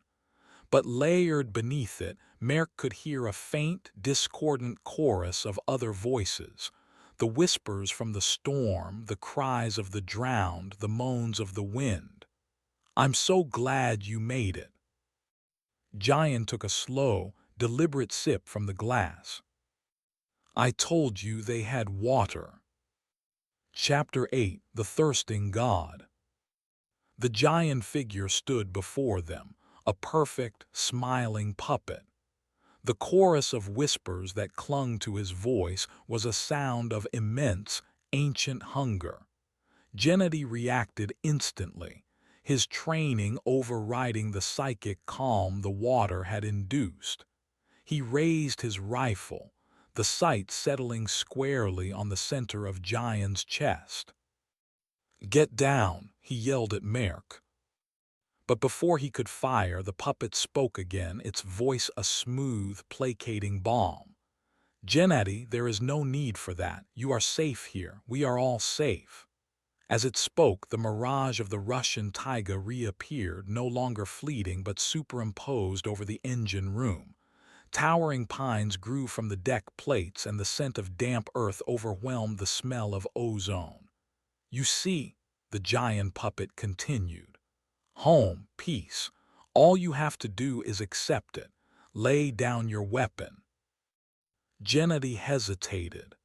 His knuckles were white on the rifle, his face a battleground of confusion and ingrained duty. The illusion was powerful, targeted directly at his deepest buried longings. "It's a lie, Gennady," Merk screamed, the last vestiges of his scientific reason fighting against the tide of false comfort. "Fight it." Meanwhile, Sokolova was ecstatic. She ignored the puppet, her entire focus on her device, which was now humming violently, sparks arcing from its coils. "It's working," she cried, her voice triumphant. "The frequency is stabilizing. I am mapping its cognitive architecture." The giant puppet turned its placid smile on her. "Yes, doctor, you are. You have given me the key to your mind. The most structured, the most disciplined, the most hopeful mind here." Sokolova's triumphant expression faltered. "What?" The blue light from the Neptune anomaly flared. A beam of pure energy, thick as a man's arm, shot from the crystal and struck Sokolova's device. It exploded in a shower of shattered glass and molten copper. The feedback loop slammed into Sokolova herself. She screamed, a high, thin sound that was cut short as she was lifted into the air. Her body convulsed, bathed in the blue light. Her skin seemed to turn translucent, revealing the dark, branching patterns of her own circulatory system, which glowed with a terrifying inner light. She was no longer controlling the anomaly. It was integrating her, consuming her thoughts, her plans, her desperate hope for a new world. Her physical form dissolved into a column of shimmering particles that were then sucked into the crystalline heart. Dr. Irina Sokolova and all her ambition was gone. The heart pulsed once, a deep, resonant thump that shook the entire ship. The illusion of the taiga shattered. The ghostly figures of the fishermen and soldiers vanished. The giant puppet's smile widened, but it was no longer human. Its mouth opened too far, its jaw unhinging, and from within came not a voice but a blinding torrent of blue light. The puppet's form melted like wax, the flesh and clothes running like liquid until only a vaguely humanoid shape of pure heat haze and captured starlight remained. The thirsting god, the Fata Morgana, now had a focal point. It had a body. The ship screamed. The pristine white walls of the corridors, visible from the engine room doorway, instantly blanched to rusted, weeping metal. The water they had drunk turned to ash and salt in their mouths, and their thirst returned with a vengeance, 1,000 times worse than before. It was an agony that eclipsed all thought. "Run!" Gennady roared, finally breaking free of the psychic assault. He fired his rifle, emptying the magazine into the light form. The bullets passed through it without effect, striking the far wall of the engine room with loud, metallic pings. The entity did not even flinch. Gennady grabbed Merrick's arm, yanking him back toward the door where Zainab was huddled, her eyes squeezed shut. "Out! We have to get out." They scrambled from the engine room as the very architecture of the ship began to rebel. The corridor they had entered through was gone, replaced by a steep, rusted ladder leading down into absolute darkness. The heart's heartbeat was everywhere now, a maddening rhythm that seemed to warp space around them. "This way," Gennady shouted, pointing down a different corridor, one that hadn't been there moments before. He pushed them forward, taking the rear, his rifle now useless. They ran through a shifting, non-Euclidean nightmare. Doorways opened onto brick walls. Corridors twisted back on themselves. The sounds of the sea returned, the crash of waves, the cry of gulls, the groan of a hull under pressure, all of it happening inside a ship beached for 40 years. They were inside the anomaly's mind, a labyrinth of stolen memories and weaponized physics. They rounded a corner and were separated. A bulkhead door, thick with rust, slammed down between Gennady and the other two, the sound of its impact final and absolute. Merrick and Zainab were on one side, Gennady was on the other. "Gennady!" Merrick screamed, throwing his shoulder against the unmoving steel. "Go!" Gennady's voice came through, muffled but clear. "Keep moving. Get to the deck. Get outside. Go!" A series of loud bangs against the other side of the door told Merrick that the entity had found him. Tears of despair and dehydration streamed down Merrick's face. Zainab pulled at his arm, her small frame trembling but her grip firm. "We must listen to him. We must go." He allowed her to pull him away, his heart a cold, dead stone in his chest. They navigated the shifting maze, driven by a primal need to reach the open air. They climbed ladders that seemed to stretch for miles, crawled through vents that dripped with a foul, viscous slime, and ran down decks that tilted at impossible angles. Finally they saw it, a hatchway, and through it the swirling brown of the storm. It was a vision of hell, but it was a hell they understood. It was escape. Merrick threw his weight against the hatch and it swung open. He pushed Zainab through and then scrambled out after her, collapsing onto the slanted, rusted deck of the Zarya. The storm was abating, its fury lessening to a steady, howling wind, but the air was still thick with dust. He looked back at the ship. It no longer looked like a wreck. It looked like a living thing, a great, sick beast. Blue light pulsed from every porthole, every gaping hole, in time with the monstrous heartbeat that still echoed in his bones. He knew with a chilling certainty that Gennady was gone, another consciousness consumed to fuel the anomaly. They were alone, two people surrounded by a fleet of dead ships, hunted by a god of thirst and despair. Merck's scientific mind, his logic, his entire identity was a ruin. He had nothing left but the raw, animal instinct to survive. He got to his feet, pulling Zainab up with him. He had to get them away from this cursed ship. He scanned the chaos for a path, for any direction that led away from the pulsing blue light. The world fell silent. The wind died. The dust settled. An unnatural stillness descended.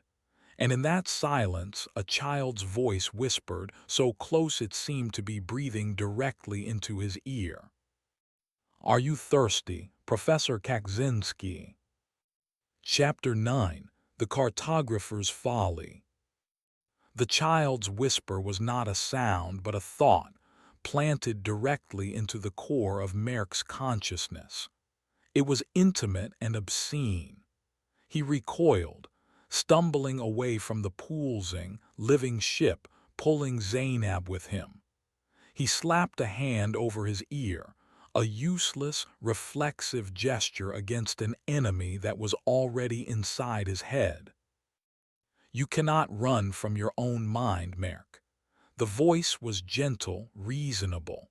It was the voice of the water-bearer, the illusionary child, but now it was layered with Sokolova's clinical precision and Giant's smooth, persuasive cadence. The anomaly was learning, assimilating the minds it consumed, becoming a more perfect predator. This world is a part of you now, and you are a part of it. "Leave me alone," Merck screamed, his voice a raw, broken thing in the sudden stillness. Zainab clutched his arm, her eyes wide with terror. "Do not speak to it," she hissed. "Do not answer it. It feeds on your attention. It feeds on your fear." He understood. It was a psychic parasite. It engaged its victims, hooked into their consciousness through dialogue, and then consumed them. He clamped his jaw shut, the muscles in his face aching with the effort. They scrambled down the side of the dying Zarya, half sliding, half falling down its slanted, rusted hull. Merck's hands were slick with a mixture of sweat and the weeping, foul-smelling slime that now coated the ship. They hit the salt-crusted ground and ran. They did not have a destination. They just ran, away from the blue, pulsing heart that was the Zarya. As they put distance between themselves and the ship, the world began to stabilize. The constant, maddening heartbeat faded, replaced by the natural, whisper-soft sound of the wind. The sky, visible now as the storm fully receded, was a deep, star-pricked indigo. The ship graveyard was once again a silent, dead place. But the silence offered no comfort.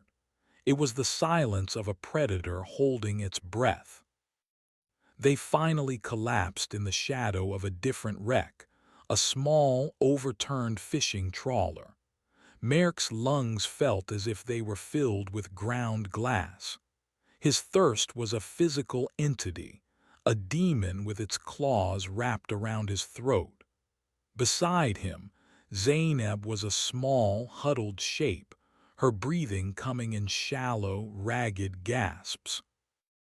"We are not going to make it," Merck said, the words scraped from his throat.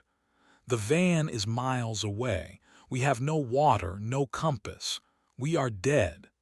The despair was a cold, heavy blanket. Zainab pushed herself up, her face a pale smudge in the starlight.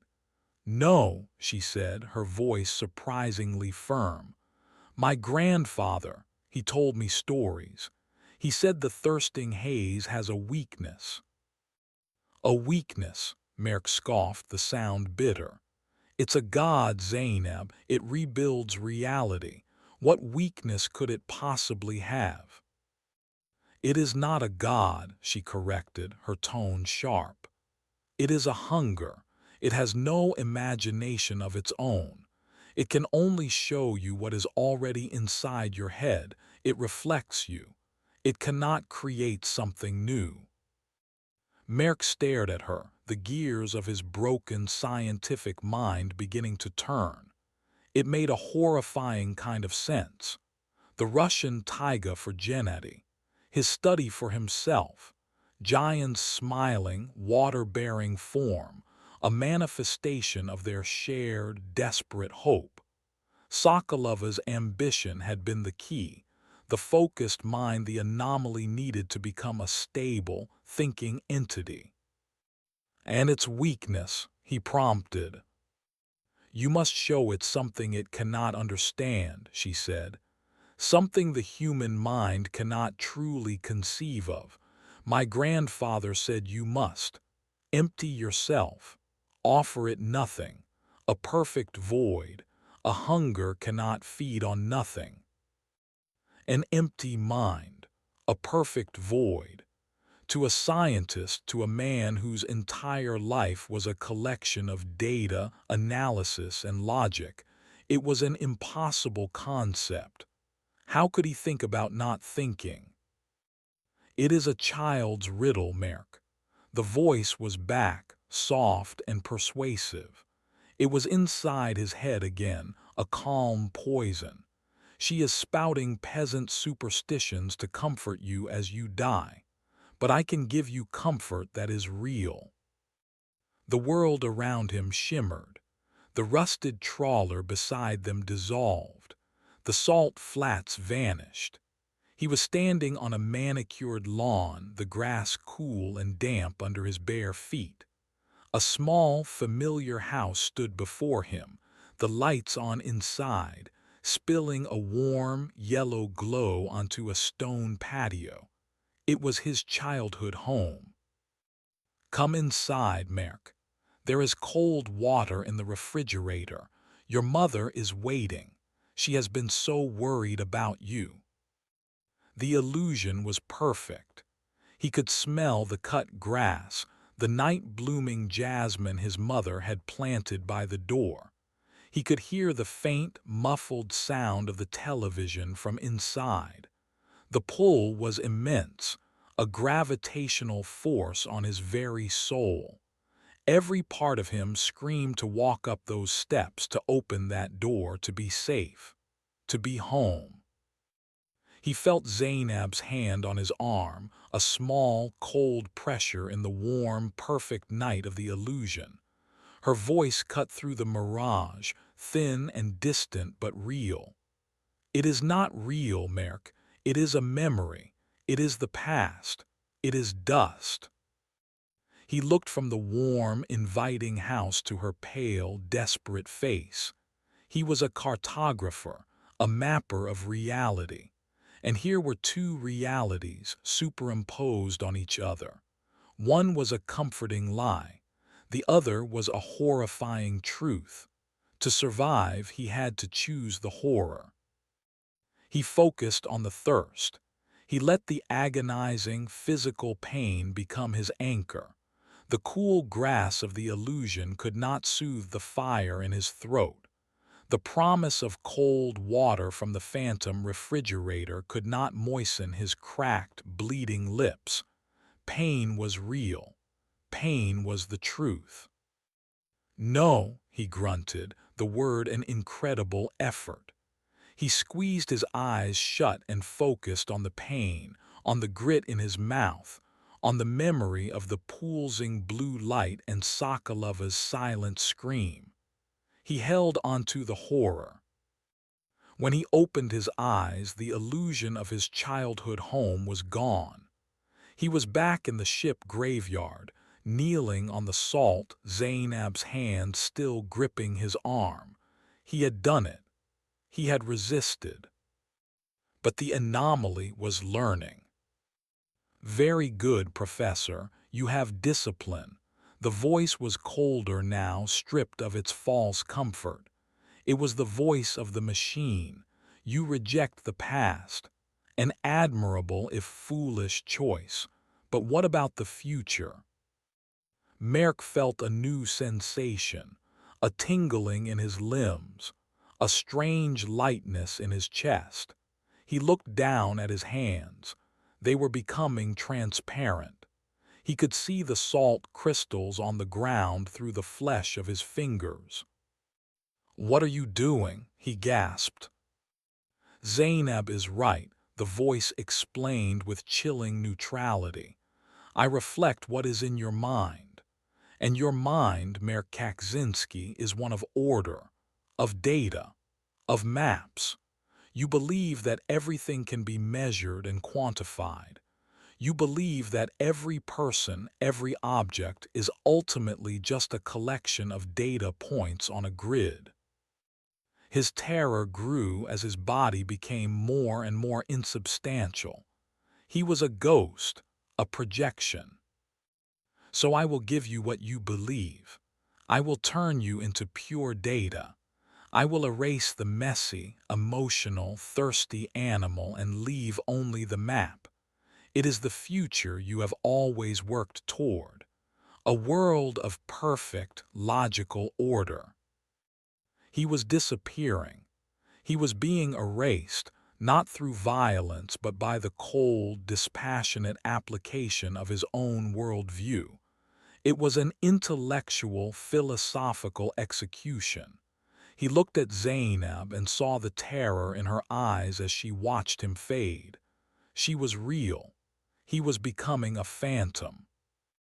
He had to empty his mind. He had to show it a void. But how? His mind was a frantic engine of fear and analysis, the opposite of a void. He closed his eyes again, but this time he did not focus on the pain. He focused on the salt. He thought about the vast, empty seabed, the absence of water, the death of an entire sea. He tried to comprehend the scale of that nothingness, an ecosystem covering thousands of square miles gone, the lives of millions of fish, birds, seals, plankton erased, the livelihoods of tens of thousands of people vanished. It was a void he could almost understand, a hole in the world. He let the concept of that massive ecological absence fill his mind. He let his own identity, his fear, his thirst, his very consciousness dissolve into that greater emptiness. He was no longer Mayor Kaczynski, the cartographer. He was a part of the Aral Sea's great and terrible death. He was a single grain of salt in a desert of ghosts. He offered the anomaly not a void of thought, but a concept of absence so profound it was a singularity. A hunger cannot eat a whole. A mirror cannot reflect a perfect black. He felt a jolt, a violent physical wrenching. He fell forward, his hands hitting the ground. They were solid. He was solid. He gasped, sucking in a ragged breath. The voice in his head was gone. The immediate personal pressure was gone. He was free. He pushed himself up, his limbs trembling. He looked at Zainab. The first rays of the dawn were beginning to touch the horizon, painting the sky in pale shades of gray and pink. And in the distance, the Zarya let out a final, mournful groan. The blue light in its portholes flickered, dimmed, and then went out for good. The ship was once again just a dead, rusted hulk. His conceptual attack had worked. By confronting the anomaly with an idea of nothingness it could not process or reflect, he had severed its connection to him. He had starved it. But he knew it wasn't dead. It was weakened, dormant, sleeping in its crystalline heart, waiting for another mind, another hope, another thirst to come looking for a miracle in the salt. Chapter 10: The Survivors. Dawn in the Aral Sea ship graveyard was not a promise of renewal. It was a revelation of decay. The rising sun cast long, skeletal shadows from the wrecks, and the soft light gave the rust a bloody, visceral hue. The world was stark, silent, and utterly indifferent. Merck stood on trembling legs, his body a landscape of pain. Every joint ached, his head throbbed, and his thirst was a dull, constant agony that had moved beyond sharpness into a state of chronic, systemic failure. But he was alive. He was solid, and the voice in his head was gone. He looked at Zainab. She was watching him, her face a mixture of exhaustion and cautious awe. She had seen him fade, had seen him fight a battle with no physical component, and had seen him return. "It is gone," she whispered, her voice rough. "It's quiet," Merck corrected. He pointed a shaking finger at the distant, now darkened shape of the Zarya. "But it's not gone. It's waiting." They were survivors, but they were not saved. They were still two people, alone and without resources, in one of the most hostile environments on Earth. The van, their only hope of escape, was miles away, across a disorienting landscape of identical-looking wrecks. They had no food, no water, no compass. The sun was climbing, and with it, the heat. They had hours, perhaps a day, before their bodies would shut down completely. Hope, Merck realized, was the true enemy. The moment he allowed himself to hope for rescue, the moment he allowed his mind to form a clear image of salvation, the anomaly would have a hook. It would have a blueprint. He could not afford to hope. "We can't stay here," he said, his voice a dry crackle. "We have to move, find the van." "Which way?" Zainab asked, her gaze sweeping the horizon. In every direction the view was the same, a forest of rusted steel. Merck closed his eyes. He was a cartographer. His mind was built to create maps, to find patterns in chaos. But his instruments had lied and his logic had been turned against him. He needed a new kind of map. "Your grandfather," he said, opening his eyes. Did his stories say how the fishermen navigated when their compasses failed? Zainab thought for a moment, her brow furrowed. "He said they watched the rust," she replied slowly. "The wind here comes from one direction always, from the north. He said the north-facing side of the ships would have a different pattern of decay, smoother, more scoured. The south side would be rougher, the rust thicker like bark."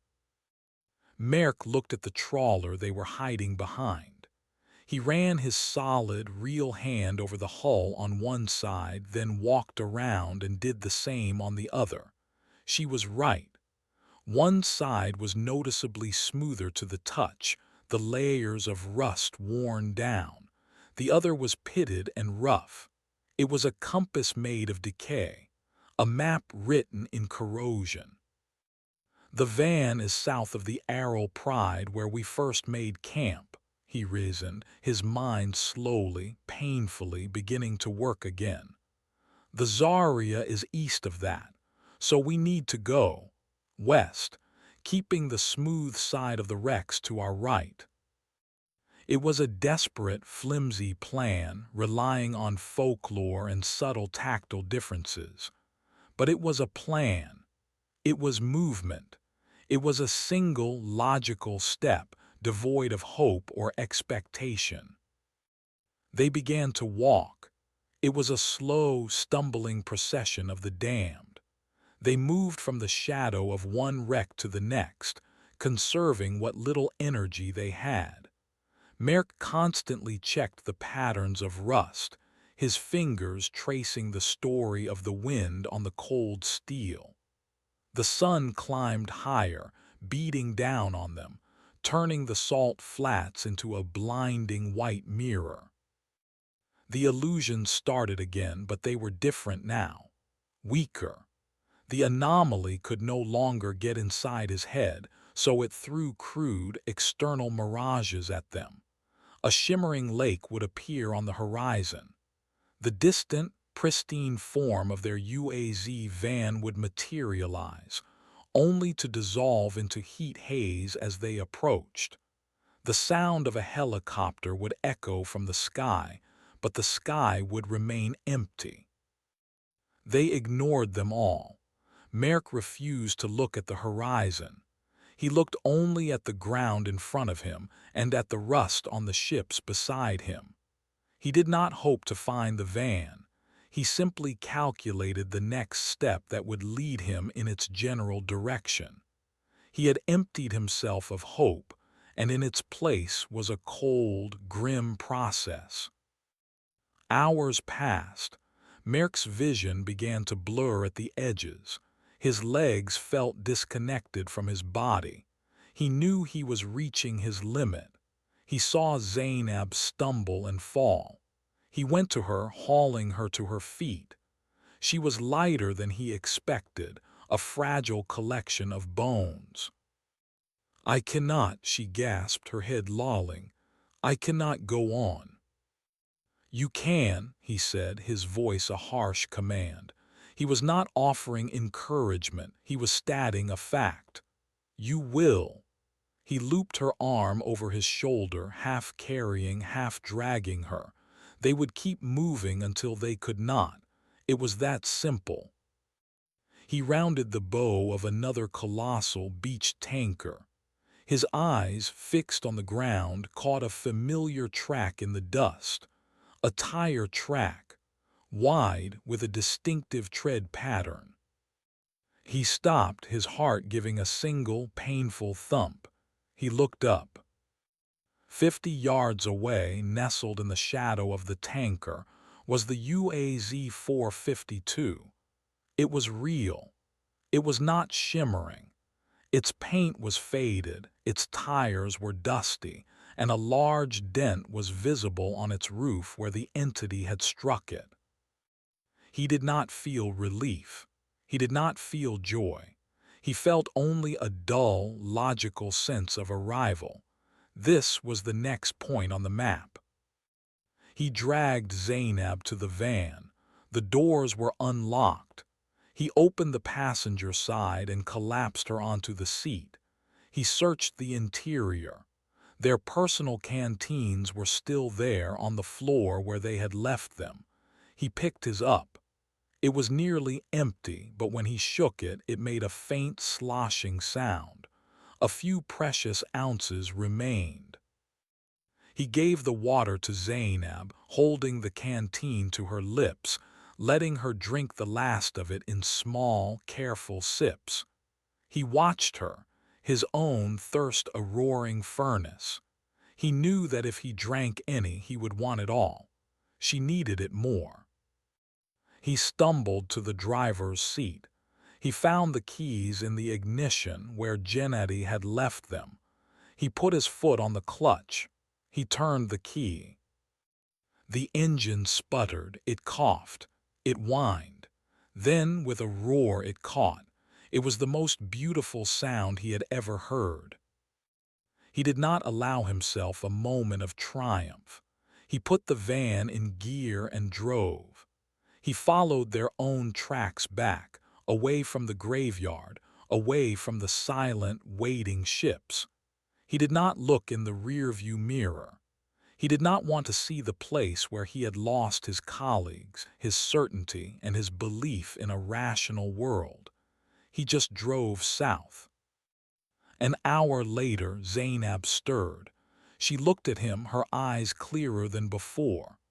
"Merk," she said, her voice still weak. He glanced at her, then returned his focus to the salt flats ahead. "You did not drink," she said. "It was not a question." "No." "We will find water," she said. It was a statement of faith. Merk did not reply. He knew they were still in grave danger. They were 100 miles from the nearest outpost with no supplies. Their survival was far from certain. But for the first time in what felt like a lifetime, the odds were mathematical, not metaphysical. The enemy was dehydration, not a god. It was a fight he understood.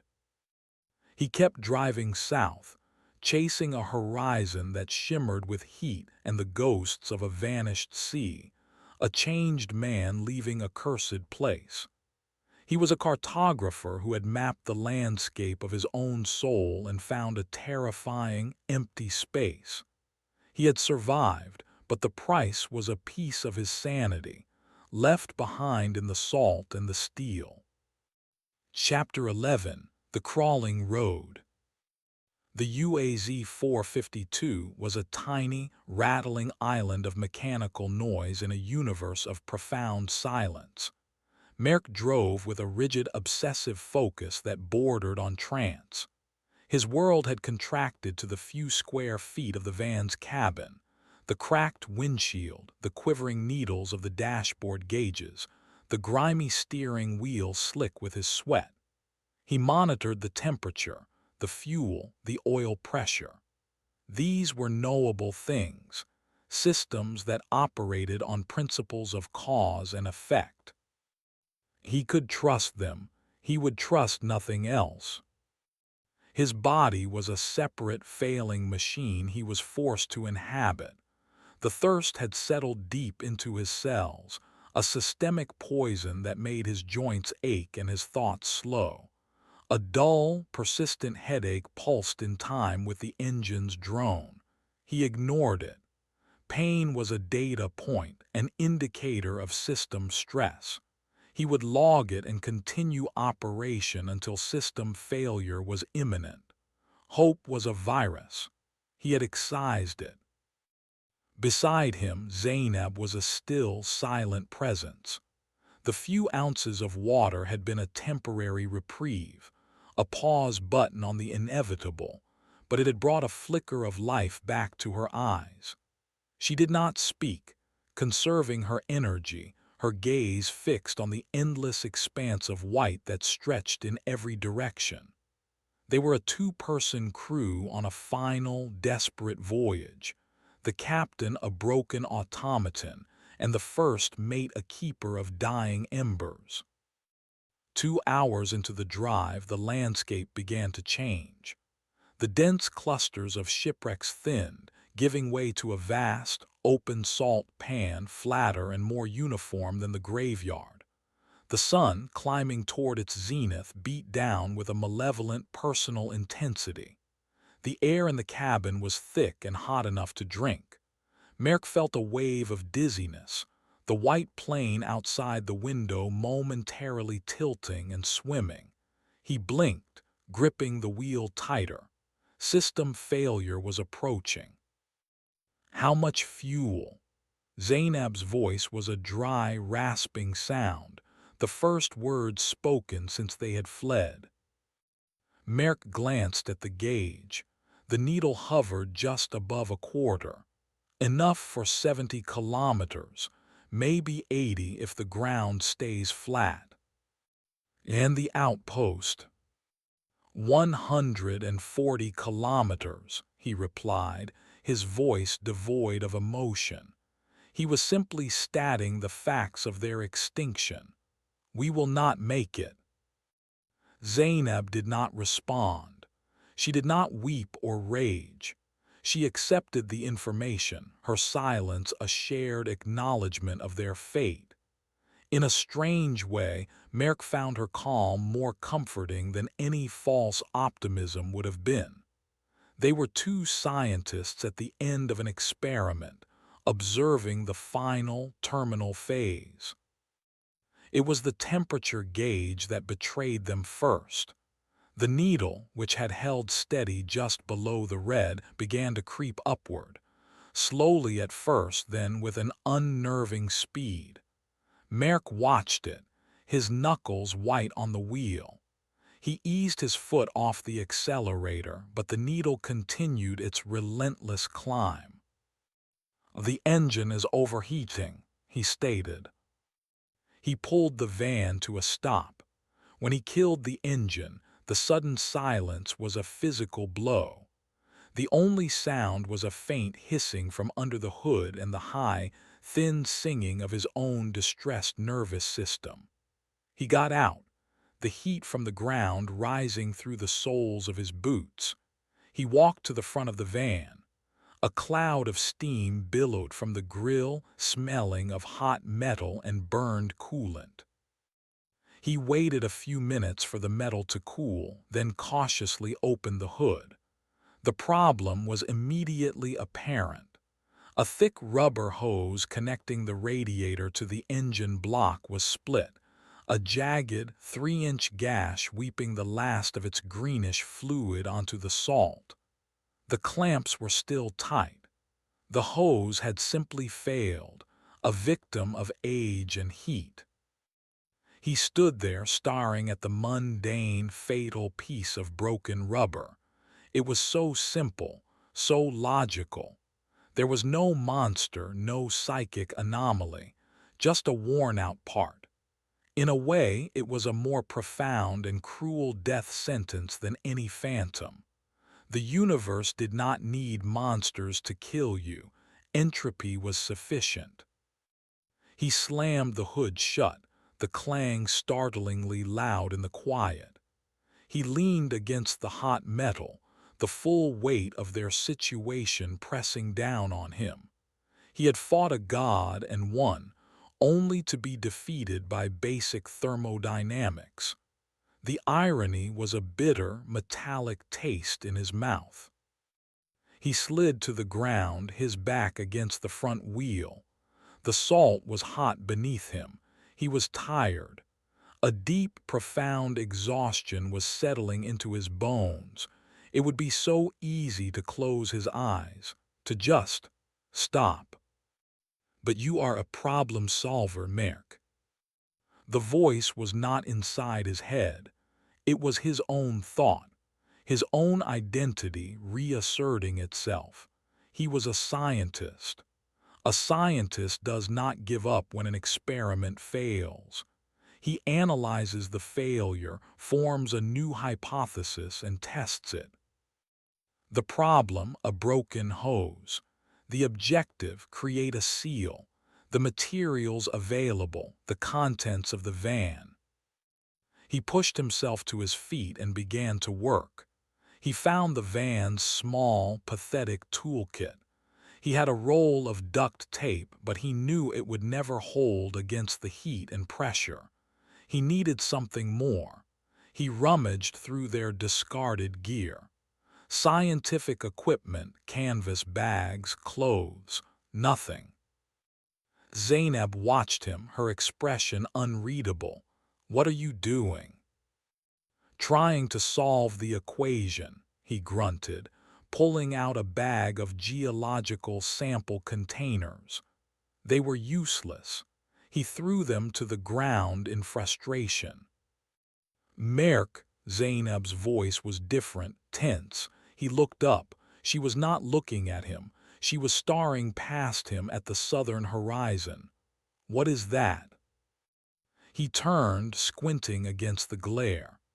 At the very edge of vision, where the white salt met the pale blue sky, was a thin, dark line. It was perfectly straight, unwavering. It was not a heat shimmer. It was solid. It looked like a road, a paved blacktop road.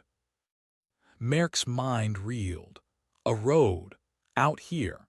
His own maps, the most detailed topographical surveys of the region, showed nothing. No roads, no tracks, nothing but desiccated seabed for 200 kilometers in every direction. It was impossible. He scrambled back into the van, grabbing his powerful binoculars. He focused them on the dark line. The image swam into clarity. It was a road. He could see the texture of the asphalt. He could see a yellow line painted down its center, faded and cracked, but undeniably there. It ran from east to west, an impossible artery across the dead heart of the sea. His first instinctual reaction was a surge of the very thing he had vowed to destroy: hope.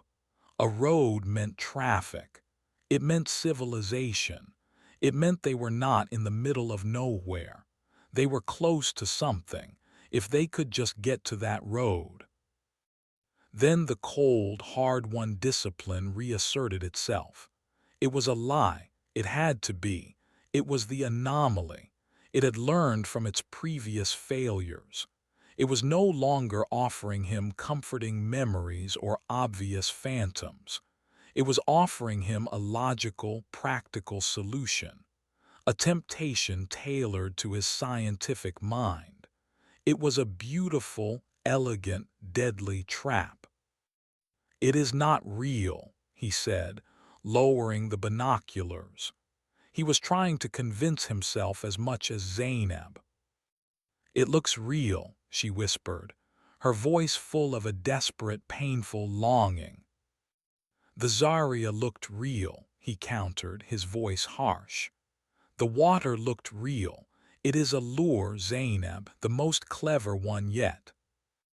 He turned his back on the impossible road, forcing himself to focus on the immediate, tangible problem of the broken hose. He needed to patch it. He began to search the van again, this time with a frantic, desperate energy. He tore at the seat cushions, hopping for a piece of viable rubber or vinyl. He pulled up the floor mats. Nothing. He was about to give up when his hand brushed against a small, forgotten pouch in the driver's side door. It was a first aid kit. A cheap, useless one supplied with the rental, containing a few bandages, some antiseptic wipes, and a small, tightly wrapped rubber tourniquet for stopping arterial bleeding. He pulled it out. It was a flat, strong band of vulcanized rubber, about an inch wide. It was not a hose, but it was flexible. It was durable. A new hypothesis formed. He could not replace the hose, but he might be able to patch it. He took a knife from the toolkit and carefully cut a section from the van's thick rubber floor mat, shaping it to fit over the gash in the hose. It was a crude patch. He then took the tourniquet and began to wrap it tightly around the patch and the hose, stretching the rubber band to its absolute limit, the force of its contraction clamping the patch down. He wrapped it again and again, the layers of rubber building on each other, creating a thick, tight seal. He used the last of the duct tape to secure the end of the tourniquet, a cosmetic, almost prayer-like final touch. It was a hideous, ugly, desperate piece of field engineering. It was the most beautiful thing he had ever created. "Now for the water," he said, his voice flat. The radiator was empty. It needed fluid, any fluid. He looked at Zainab. He saw the slow, horrified realization dawn on her face. He was not looking at her, but at the nearly full canteen of water he had given her. It was perhaps half a liter. It was her life. And it was the only fluid they had that wasn't brine or gasoline. "No," she whispered, clutching the canteen to her chest. "Zainab, it is the only way," he said, his voice quiet, devoid of malice. It was a simple, brutal equation. The water in her body would last her a few more hours. The water in the radiator might buy them 70 kilometers. The needs of the machine are greater than the needs of the individual. It is the only logic that matters now. He took a step toward her. He was not a man asking for a sacrifice. He was a scientist, a priest of a cold, mechanical God coming to collect a necessary tithe of life. The impossible, promising road shimmered on the horizon behind him, a silent, patient temptation. And in the space between them, the fate of their world was reduced to a single, battered canteen of water. Chapter 12. A Tithe of Rust in Water. Zainab did not fight. There was no struggle, no desperate plea. She looked from Merck's cold, determined face to the impossible road shimmering on the southern horizon, and she understood. She was trapped between two kinds of monsters, the one that offered false hope and the one that had abandoned it entirely. She chose the devil she knew. With a hand that trembled almost imperceptibly, she unclipped the canteen from her belt and held it out to him. Merck took it without a word. He did not say thank you. He did not offer an apology. Such sentiments were a currency of a world that no longer existed. He walked to the front of the van, unscrewed the radiator cap with a rag to protect his hand, and poured their last drinkable water into the engine. The sound of it splashing into the hot, empty radiator was obscene, a desecration. It was not enough to fill it, not even close, but it might be enough to absorb a fatal amount of heat. It was a gamble on a scale he had never imagined, a wager made with a human life. He sealed the cap, closed the hood, and got back into the driver's seat. He did not look at Zainab. He turned the key. The engine turned over, caught, and settled into its familiar, rattling drone. He watched the temperature gauge. The needle climbed, hesitated just below the red line, and then held steady. The patch was holding. The water was working. For now. He put the van in gear and pulled away, leaving the impossible road behind them, a silent, unaccepted invitation. He drove north, back the way they had come, following their own tracks in the salt. Zainab finally spoke, her voice a dry rasp. "Where are you going? The outpost is south." "The outpost is an irrelevance," Merck said, his eyes fixed on the tracks ahead. "It is a destination we cannot reach. Therefore, it does not exist."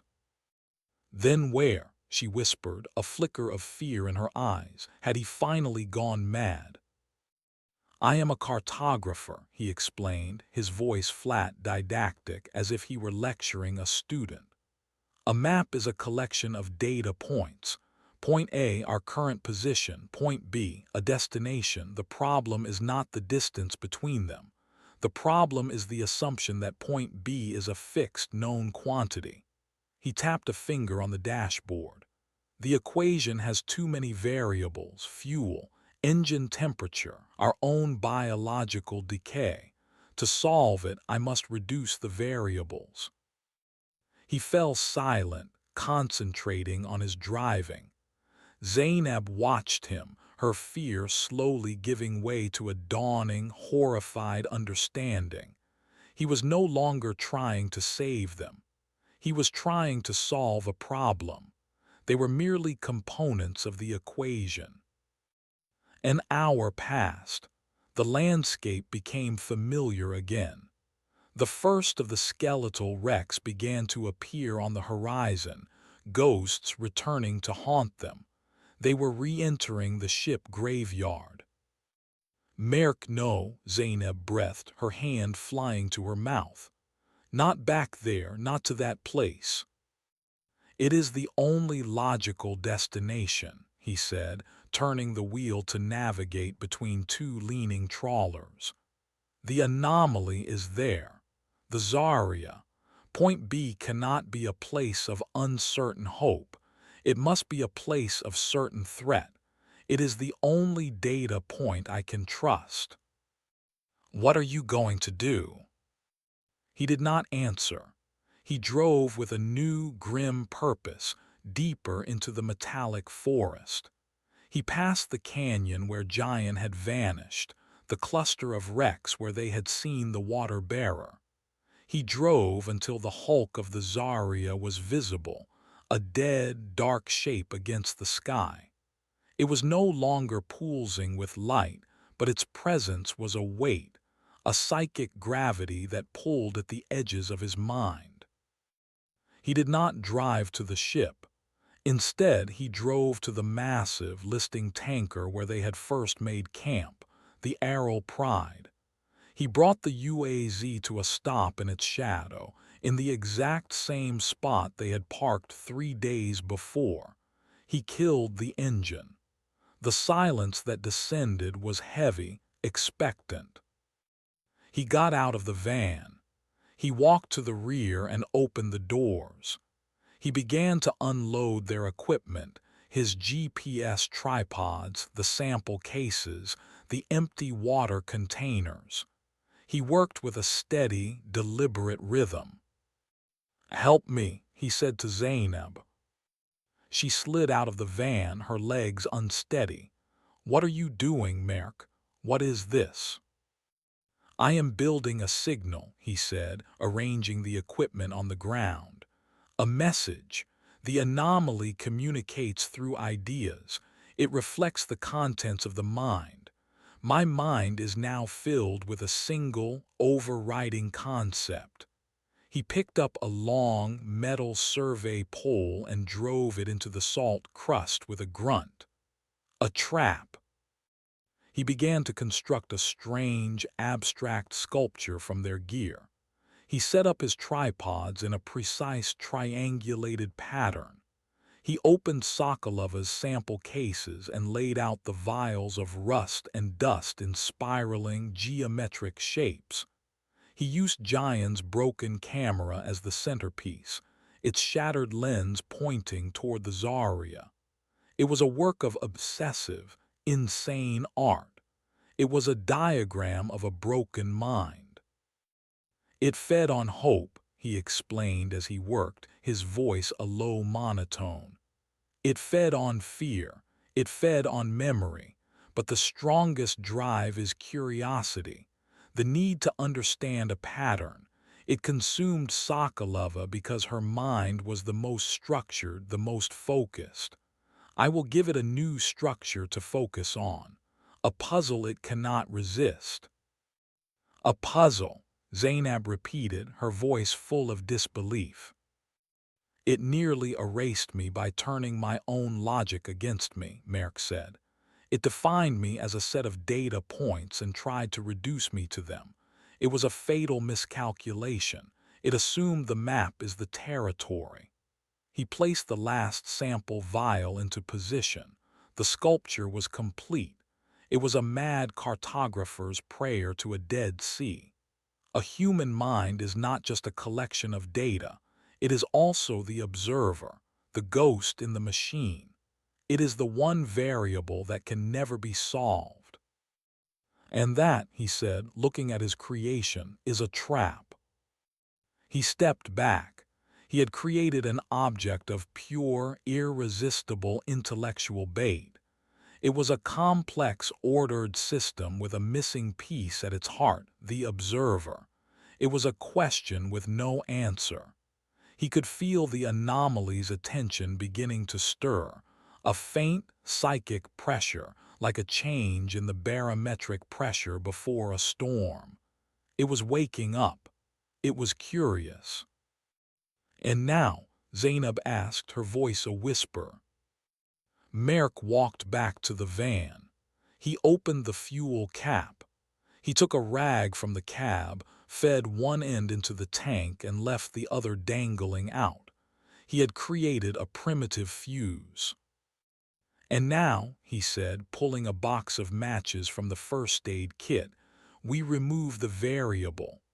He looked at her, and for the first time since their escape from the Zarya, she saw a flicker of the man he had been, a ghost of regret in his cold, logical eyes. Run, Zainab, run to the north, follow the rust, don't look back. She stared at him, at the van, at the mad sculpture. She finally understood his equation. He was removing himself. He was offering the anomaly a puzzle, and while it was distracted, trying to solve it, he would destroy the final piece, the puzzle maker. She didn't run. She walked over to him, her movements slow and deliberate.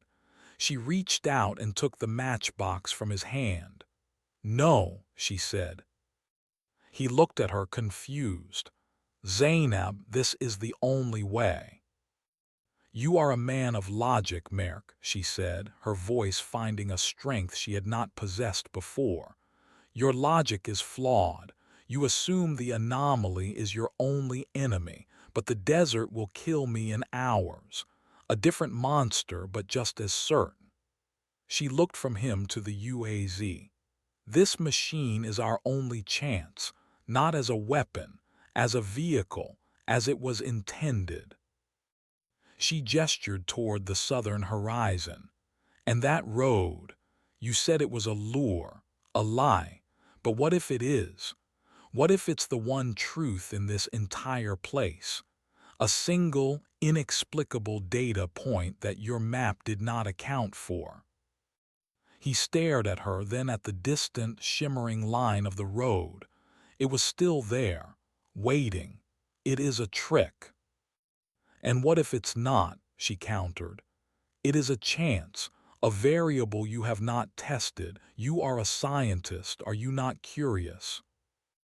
She used his own words, his own nature, against him. Curiosity. The bait he had set for the monster was now being used on him. To ignore the road, to destroy the van, was to leave a question unanswered. And for the man he was, that was a fate worse than death. He looked at his trap. He could feel the anomaly's attention focusing on it, a growing psychic hum. He looked at the van, the key to either a final, definitive act of self-destruction or a desperate, illogical flight. He looked at the road, a promise of either salvation or a more elaborate damnation. He had built his entire life on the certainty of data. Now he was faced with a single, impossible choice, with no data to guide him. He had to choose between a logical suicide and an impossible hope. Chapter 13. The Last Data Point. The hum in Merk's mind was growing stronger. It was the sound of a vast, alien intellect focusing, the mental equivalent of a great eye opening and turning its gaze upon his creation. The geometric patterns of vials, the triangulated tripods, the shattered camera lens. It was a sentence written in a language of pure logic, and the anomaly was beginning to read it. He knew he had only moments before it became fully engrossed, before it dedicated its reality-shaping power to solving the riddle of the observer. Zainab held the matchbox, her small hand steady. She was not giving him an ultimatum. She was offering him a choice. A choice between the cold, nihilistic certainty of his plan and the terrifying, unquantifiable possibility she represented. He looked at her face, really looked at her for the first time. He saw not just a local guide, a superstitious woman he had once dismissed. He saw a survivor. She had faced the same horrors, endured the same thirst, and yet she had not been hollowed out. Where his hope had been cauterized, hers had been tempered. It was not the blind optimism of the naive. It was a stubborn, defiant spark, a refusal to accept the equation as written. It was, he realized with a jolt, a variable he had failed to properly factor in. The fuel, he rasped, his mind still working the angles. There is not enough to reach the road and the outpost. There is enough to reach the road, she said simply. We solve one problem at a time. It was an appallingly unscientific approach. It was also the only human one. He made his decision. Get in the van, he commanded. He walked to his sculpture, his trap, and with a swift, violent kick he shattered it.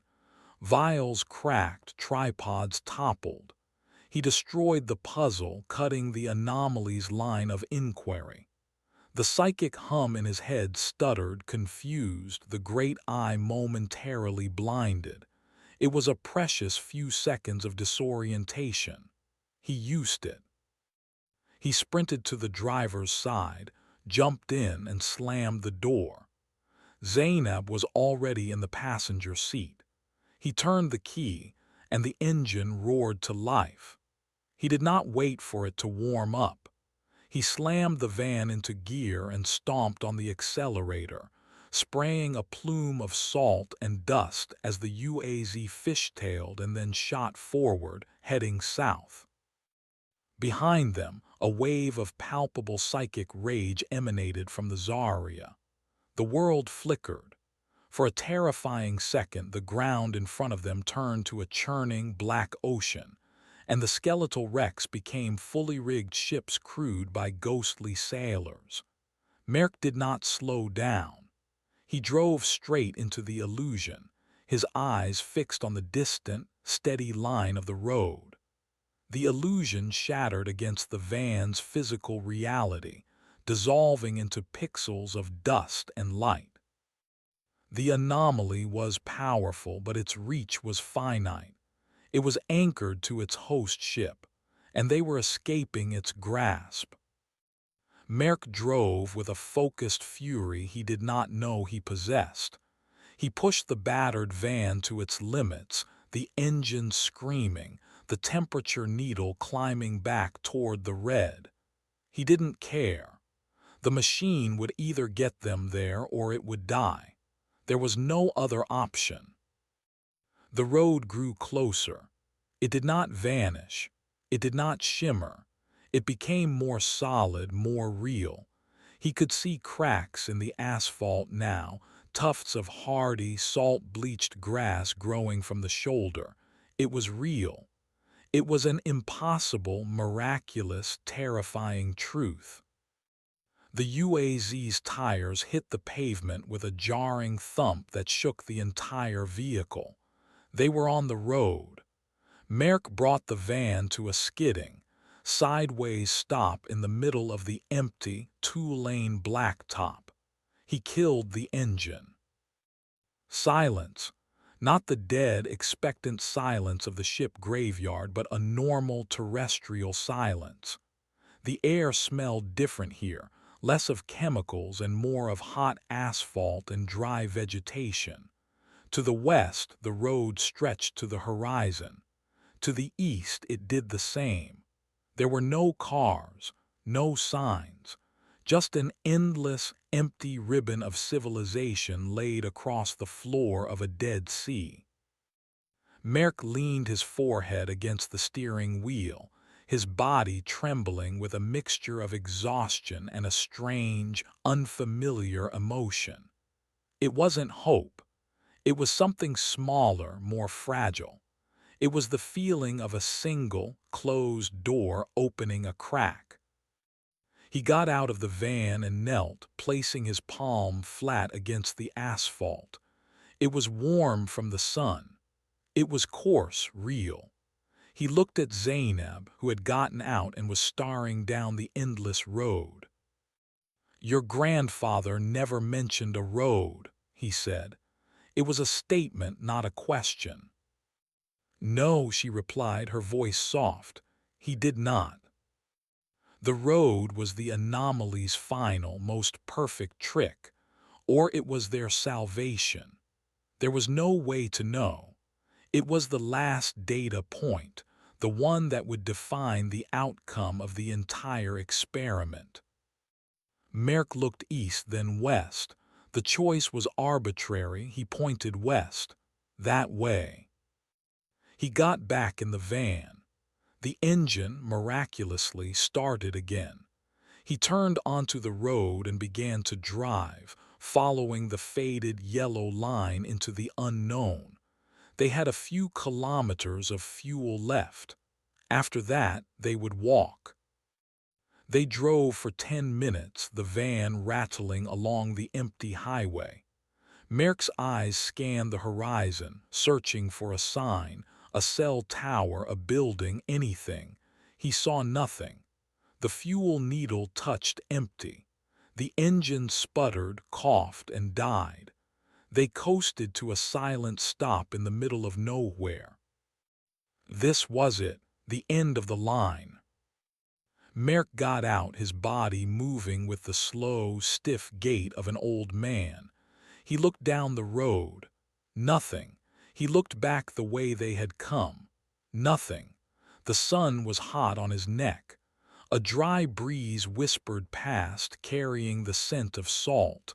It was over. And then he heard it. Faintly in the far distance from the west, a low, rhythmic sound. It was not a hallucination. It was a mechanical diesel rumble. It grew steadily louder. He stared, his heart beginning to beat a painful, frantic rhythm against his ribs. A dot appeared on the horizon. It grew, shimmering in the heat haze, resolving itself into the shape of a large truck. An old, beaten-up tanker truck, the kind used for hauling water. It was kicking up a cloud of dust as it barreled down the impossible road toward them. Zainab stood beside him, her hand gripping his arm.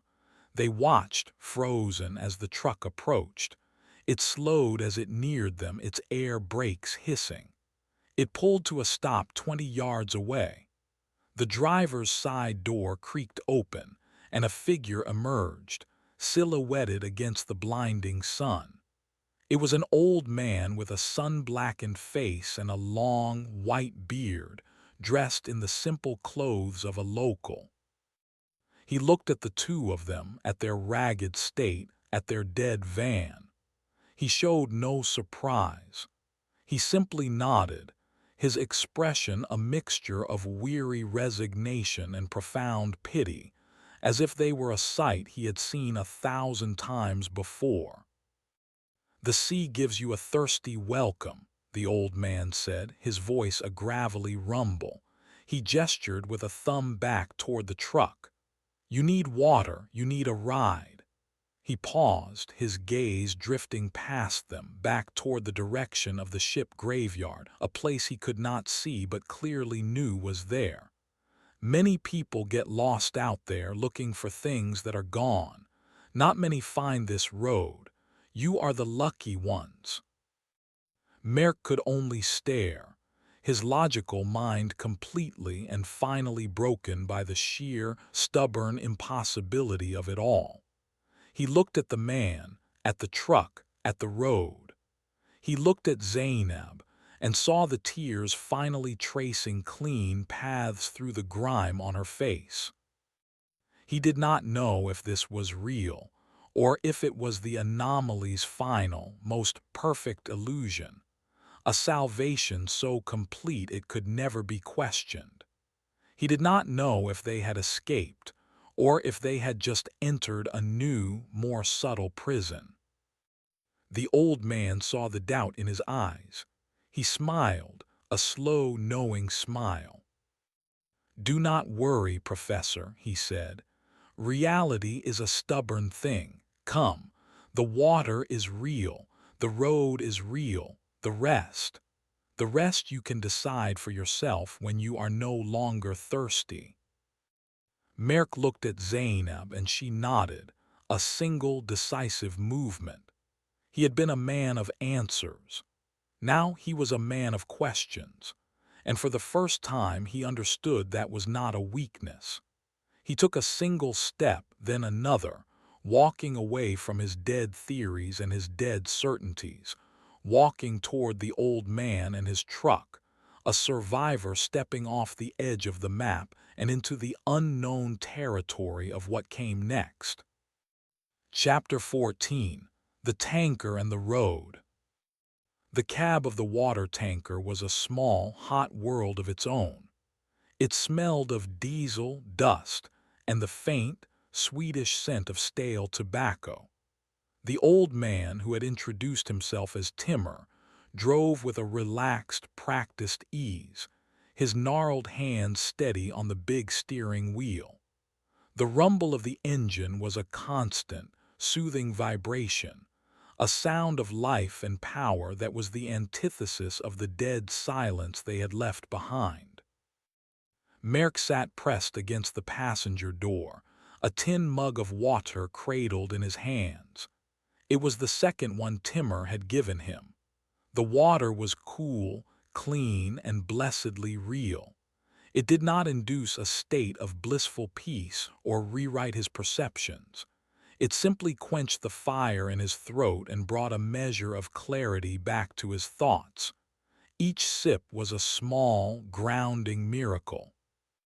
Beside him, Zainab sat in the middle, a small, tense shape on the wide bench seat.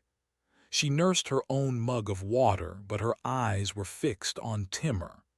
She watched him with an unblinking, analytical stare, the way one might watch a predator that has offered an inexplicable kindness. For a long time, no one spoke. The truck ate up the miles of impossible road, the faded yellow line spooling out before them. Merk, looking out the window, saw no turnoffs, no intersections, no signs of any kind. It was a road from nowhere to nowhere. "Where did this road come from?" Merk finally asked, his voice still a rough, damaged thing. "It is not on any map." Timur glanced at him, his eyes crinkling at the corners. They were the color of faded denim, washed out by a lifetime of staring into the sun. "Some maps are incomplete, Professor. Some are intentionally wrong." He took a slow drag from a hand-rolled cigarette that seemed to have materialized in his fingers. "This road was built for a specific purpose. It is not for public use." "What purpose?" Zainab asked, her voice quiet but sharp. Timur blew a stream of smoke toward the open window. "To service the pumping stations, the ones that hastened the sea's departure." He said it with a careful neutrality, as if describing a plumbing project. "And for watching, for listening." A cold knot formed in Merk's stomach, a feeling that had nothing to do with dehydration. Watching what? Timur's gaze flickered to the rear-view mirror, his eyes briefly meeting Merk. The look was fleeting, but it was enough. It was a look of shared, terrible knowledge. He knew. This old man, this simple truck driver, knew what was out there in the salt and the rust. "Things get left behind," Timur said, his eyes returning to the road. "When you drain a sea, you never know what you will find at the bottom." The conversation died. The implication hung in the hot, vibrating air of the cab. They were not rescued survivors. They were evidence.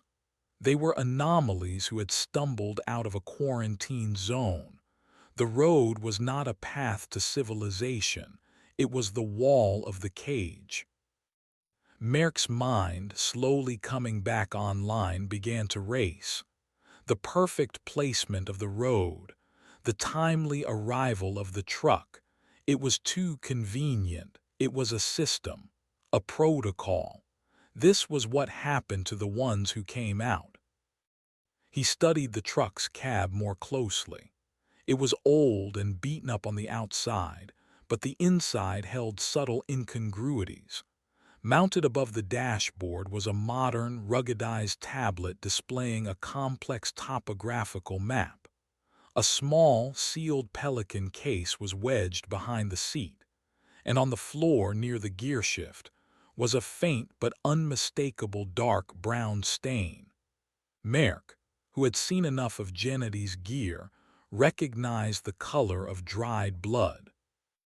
He felt a new kind of fear, colder and more intimate than the cosmic dread of the anomaly. This was a human fear, the fear of systems, of faceless organizations with unknowable motives. He had escaped a monster that fed on hope, only to be captured by men who dealt in control. 2 hours later, the landscape began to change again. The flat salt pans gave way to low, rolling hills of gray, lifeless soil, and in the distance, nestled in a shallow basin, a structure appeared. It was not a town. It was a single, sprawling complex of low, concrete buildings, surrounded by a high chain-link fence topped with coils of razor wire. A plume of diesel exhaust rose from a tall smokestack, a gray finger pointing at the empty sky. It looked like an old Soviet meteorological station or a gulag, a place designed to keep people in and the world out. As they drew closer, a heavy gate swung open to receive them, the movement smooth and automated. Timur drove the tanker through without slowing. They passed a checkpoint with guards in simple, unadorned gray uniforms, their faces impassive. They carried modern assault rifles. Timur brought the truck to a halt in a paved courtyard. The engine rumbled and died, and the silence that rushed in was the sterile, watchful silence of a prison. "End of the line," Timur said, stubbing out his cigarette in the overflowing ashtray. "Medical evaluation, debriefing. You know the procedure." Merck stared at him. "No, I don't know the procedure." Timur gave him a look of something that might have been pity. "You will." He got out of the truck, leaving them alone in the cab. The doors were opened by 2 more guards. They were not aggressive, but their movements were firm, their eyes cold and professional. One gestured for Merck to get out, the other for Zainab. "We should stay together," Merck said, his voice tight. "That will not be possible at this time," the guard said, his tone flat and non-negotiable. "Please, for your own safety." Merck looked at Zainab. He saw the terror in her eyes, but also a sliver of the same defiant strength she had shown him at the van. She gave him a tiny, almost imperceptible nod. They were separated, led in opposite directions across the courtyard, toward 2 identical, featureless concrete buildings. As Merck was escorted into the cool, antiseptic-smelling interior of his building, he glanced back over his shoulder. He saw Timur talking to a woman in a white lab coat. The woman was holding Sokolova's reinforced case, the one she had clutched to her chest, the one that had been left behind in the chaos of the Zarya. They had it. They had been out there. They had scavenged their camp after they had fled. They hadn't just been watching, they had been waiting. Merck was led down a long, white corridor, the hum of fluorescent lights the only sound. The door to a small, featureless room was opened. It contained a simple bed, a table, and a chair. It was a hospital room. It was a cell. "You will be given clothes, food, and a chance to rest," the guard said from the doorway. "A doctor will see you shortly. Please remain calm." The door closed and Merrick heard the distinct, final sound of a magnetic lock engaging. He was alone. He walked to the room's only window. It was a thick pane of reinforced glass, and it looked out not on the courtyard but on another blank concrete wall 20 feet away. There was no escape. There was not even a view. He had traded a desert of salt for a prison of concrete. The thirst for water had been replaced by a hunger for answers, and he had a sickening feeling that in this place, answers would be far more dangerous than any mirage. Chapter 15: The Meridian Project. The hours that followed were a study in systematic dehumanization. Merrick's clothes, stiff with salt and stained with grime and fear, were taken by a silent attendant and replaced with a set of soft, gray, shapeless scrubs. He was allowed to shower in a small, tiled room where the water pressure was weak and the temperature was fixed at lukewarm. The soap had no scent.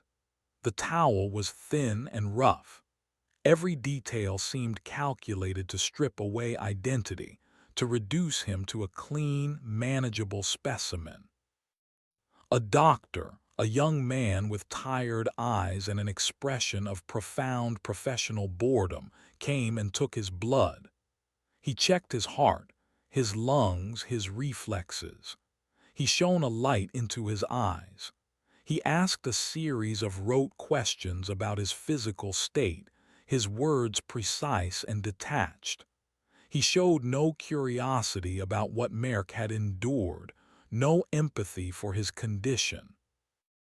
When Merrick tried to ask a question, the doctor simply said, "Dr. Anisimova will speak with you when the preliminary medical checks are complete." He was given a tray of food. It was a warm, nutrient-rich paste, beige and flavorless, served in a plastic bowl with a plastic spoon.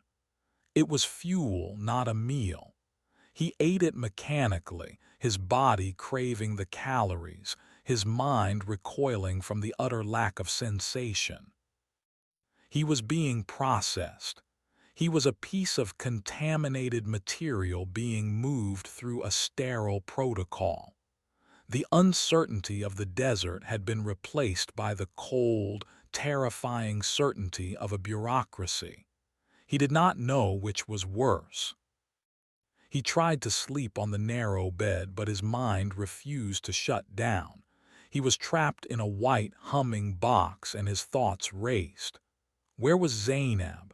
Was she being subjected to the same process? And what was this place? What did they want from him? He replayed every moment in the ship graveyard, searching for a clue, for a piece of data he had missed. The Neptune anomaly, Sokolova's obsession, the impossible road. It was a puzzle, but the pieces were scattered across two different worlds. The world of supernatural horror he had survived, and the world of human conspiracy he had entered. After what could have been 6 hours or 12, the timeless quality of the windowless room made it impossible to know. The magnetic lock on his door clicked open. A woman stood in the doorway. She was in her late 40s, with dark hair pulled back in a severe bun. She wore a tailored gray suit, a stark contrast to the scrubs and uniforms of everyone else he had seen. Her face was sharp, intelligent, and held an expression of composed, analytical authority. Her eyes were a pale, piercing blue, and they missed nothing. "Professor Merk Kakzinski," she said, her voice a calm, precise alto. It was not a question. "I am Dr. Vera Anisimova. I am the director of this facility. Thank you for your patience. Please come with me." He followed her out of the room and down a series of identical white corridors. There were no guards now, just the two of them, their footsteps echoing softly on the polished floor. She led him to a different part of the facility, through a door that required a keycard and a thumbprint scan to open. The room they entered was a stark contrast to the rest of the facility. It was an office, comfortable and well-appointed. One wall was a floor-to-ceiling window, but the view it offered was not of the desolate landscape outside. It was a live, high-resolution video feed of the ship graveyard. Merck recognized the hulking shape of the Arrow Pride immediately. The image was so clear he could see the tracks their UAZ had left in the salt. The other walls were lined with books and geological charts. A large, polished desk sat in the center of the room. On it, nestled between a computer monitor and a stack of files, was Sokolova's reinforced case. It was open. "Please sit," Anisimova said, gesturing to a comfortable leather chair opposite her desk. She sat down, folding her hands neatly on the desk. She looked at him, her blue eyes calm and patient, like a biologist observing a new and interesting specimen. "I imagine you have many questions, Professor," she began. "Where is Zainab Orazova?" Merk asked, his voice low. "Ms. Orazova is safe," Anisimova replied smoothly. "She is undergoing a similar, though less intensive, debriefing. Her folkloric perspective is proving to be quite valuable, but it is your perspective, the scientific one, that is of primary interest to us." "What is this place?" "This is the Meridian Joint Research Facility," she said. "A multinational, multidisciplinary project established to study, and if possible, contain the unique psychoactive geological phenomenon located in the Aral Basin. The phenomenon you have come to know as the Fata Morgana, the thirsting haze, or more accurately, the L-class temporal psychic anomaly we refer to as Neptune."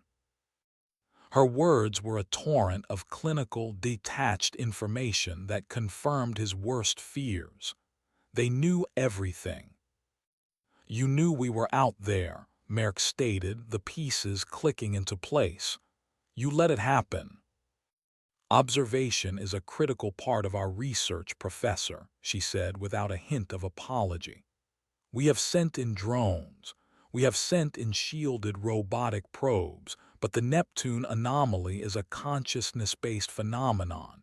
It does not fully interact with machines.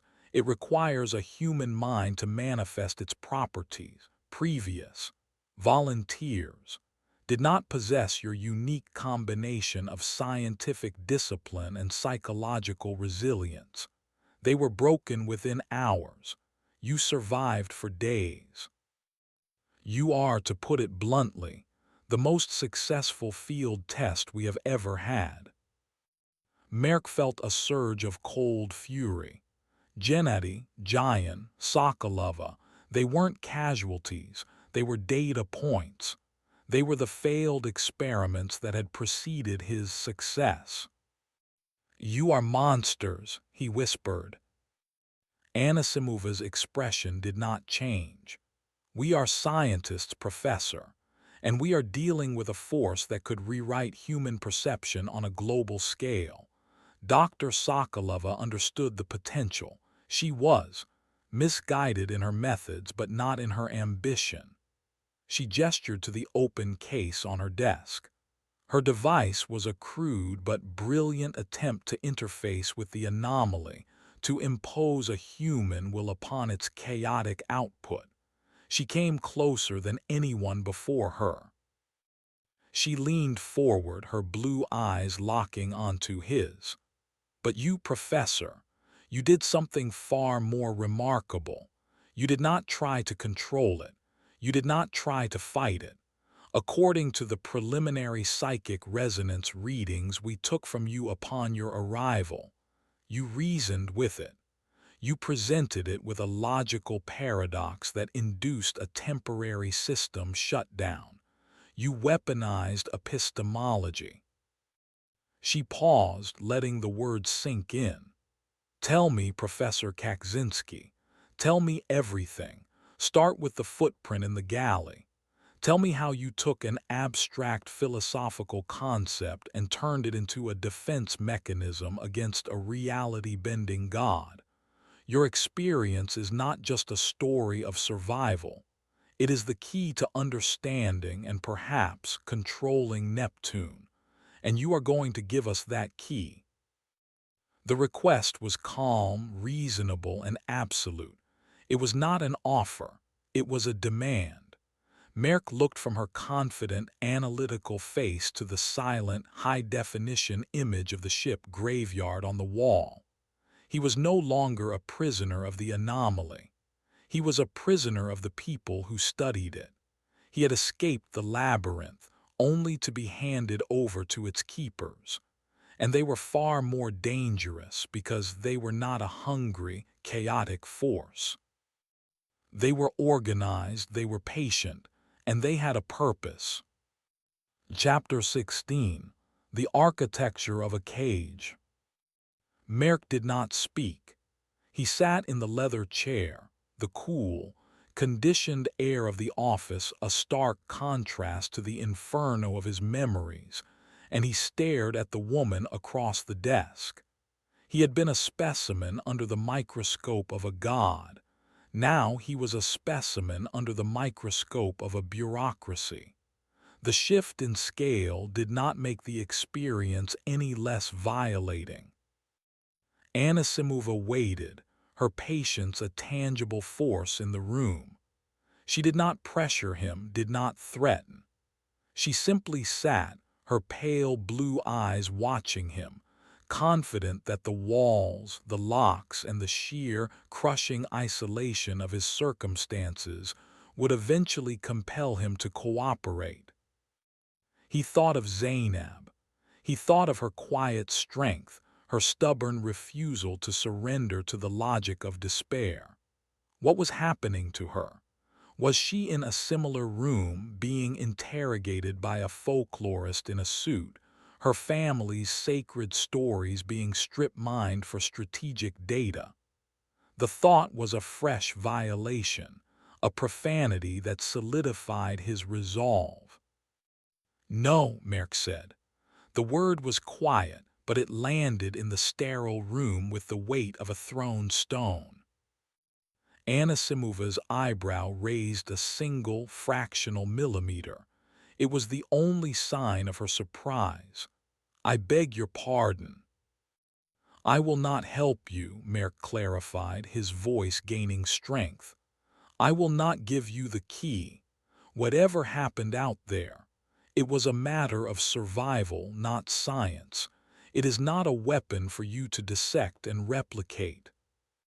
I assure you, Professor, our intentions are purely defensive, she said, her tone smooth, reasonable. Neptune is a global threat. If its psychic field were to expand, it could destabilize entire nations. We are trying to build a shield, not a sword.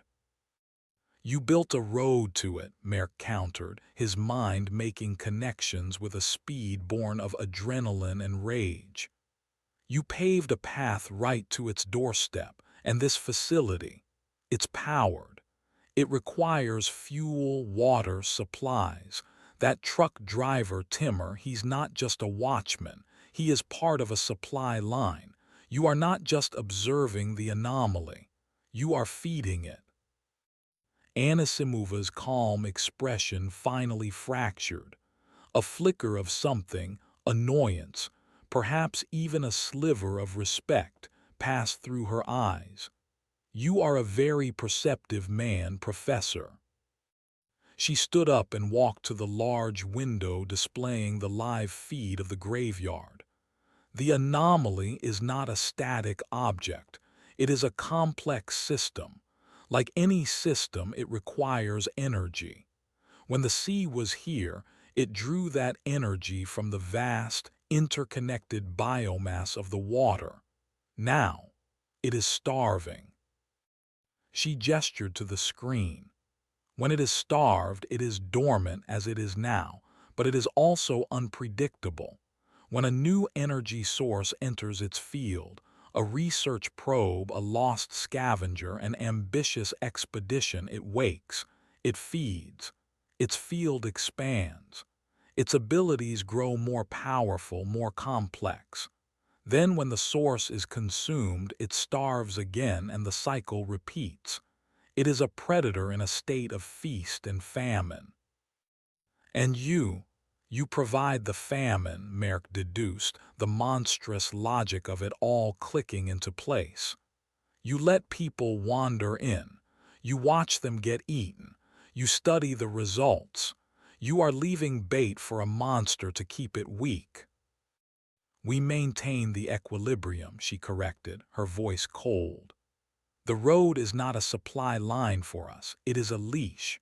We bring just enough resources here to keep this facility running to maintain our observation. But the road also acts as a conduit. It draws people, the lost, the desperate, the foolishly brave.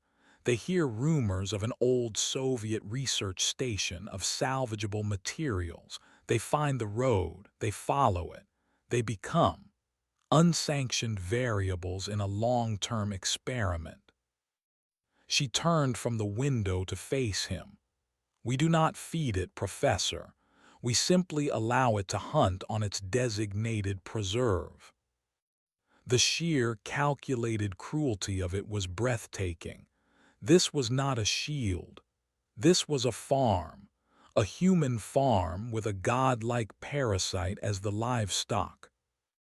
"And what do you do with the ones who get out?" Merck asked, his voice a low growl.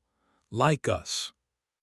"That," Anisimova said, walking back to her desk, "has never happened before. You are an unprecedented outcome, which is precisely why your cooperation is not a request."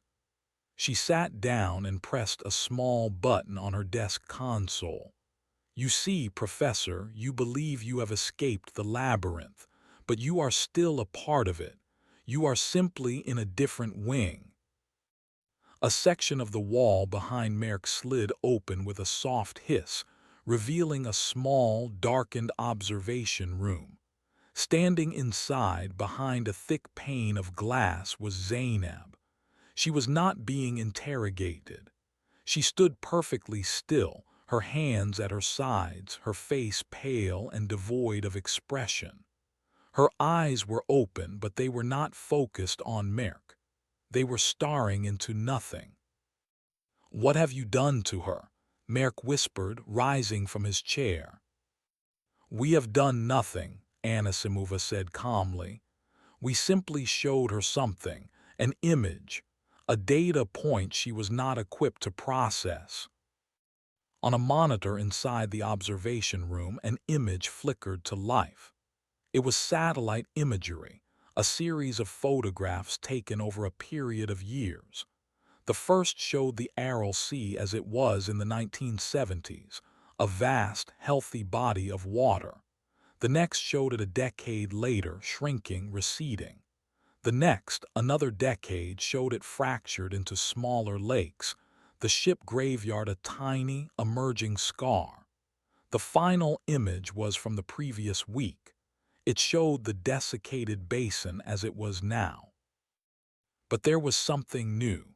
A faint, web-like pattern, barely visible on the salt, emanated from the location of the Zarya. It was a network of what looked like fungal mycelia or crystalline growths, spreading for miles in every direction, following underground water tables. And in the center of the image, superimposed over the spreading network, was a single, flashing red dot. The dot was labeled Meridian Facility. "The anomaly is not just contained to the ship graveyard," Anisimova explained, her voice a clinical lecture. "Its influence spreads, Slowly, subtly, it has a symbiotic relationship with the unique microbial life that has evolved in the toxic brine. It is growing. Our facility is not just a prison or a lab. It is a dam built on the very edge of the flood. We are holding it back. She looked at Zainab's catatonic form. Ms. Orizova's worldview was built on a foundation of folklore, of a spirit of the sea that was angered, a comprehensible if supernatural narrative. We showed her that the spirit of her ancestors was, in fact, an alien geological parasite that was slowly eating her homeland from the inside out. The scale, the sheer, indifferent cosmic horror of the truth was too much for her narrative to bear. Her mind simply shut down. Anisimova turned her gaze back to Merk. Your mind, however, is different. You are a scientist. You process data.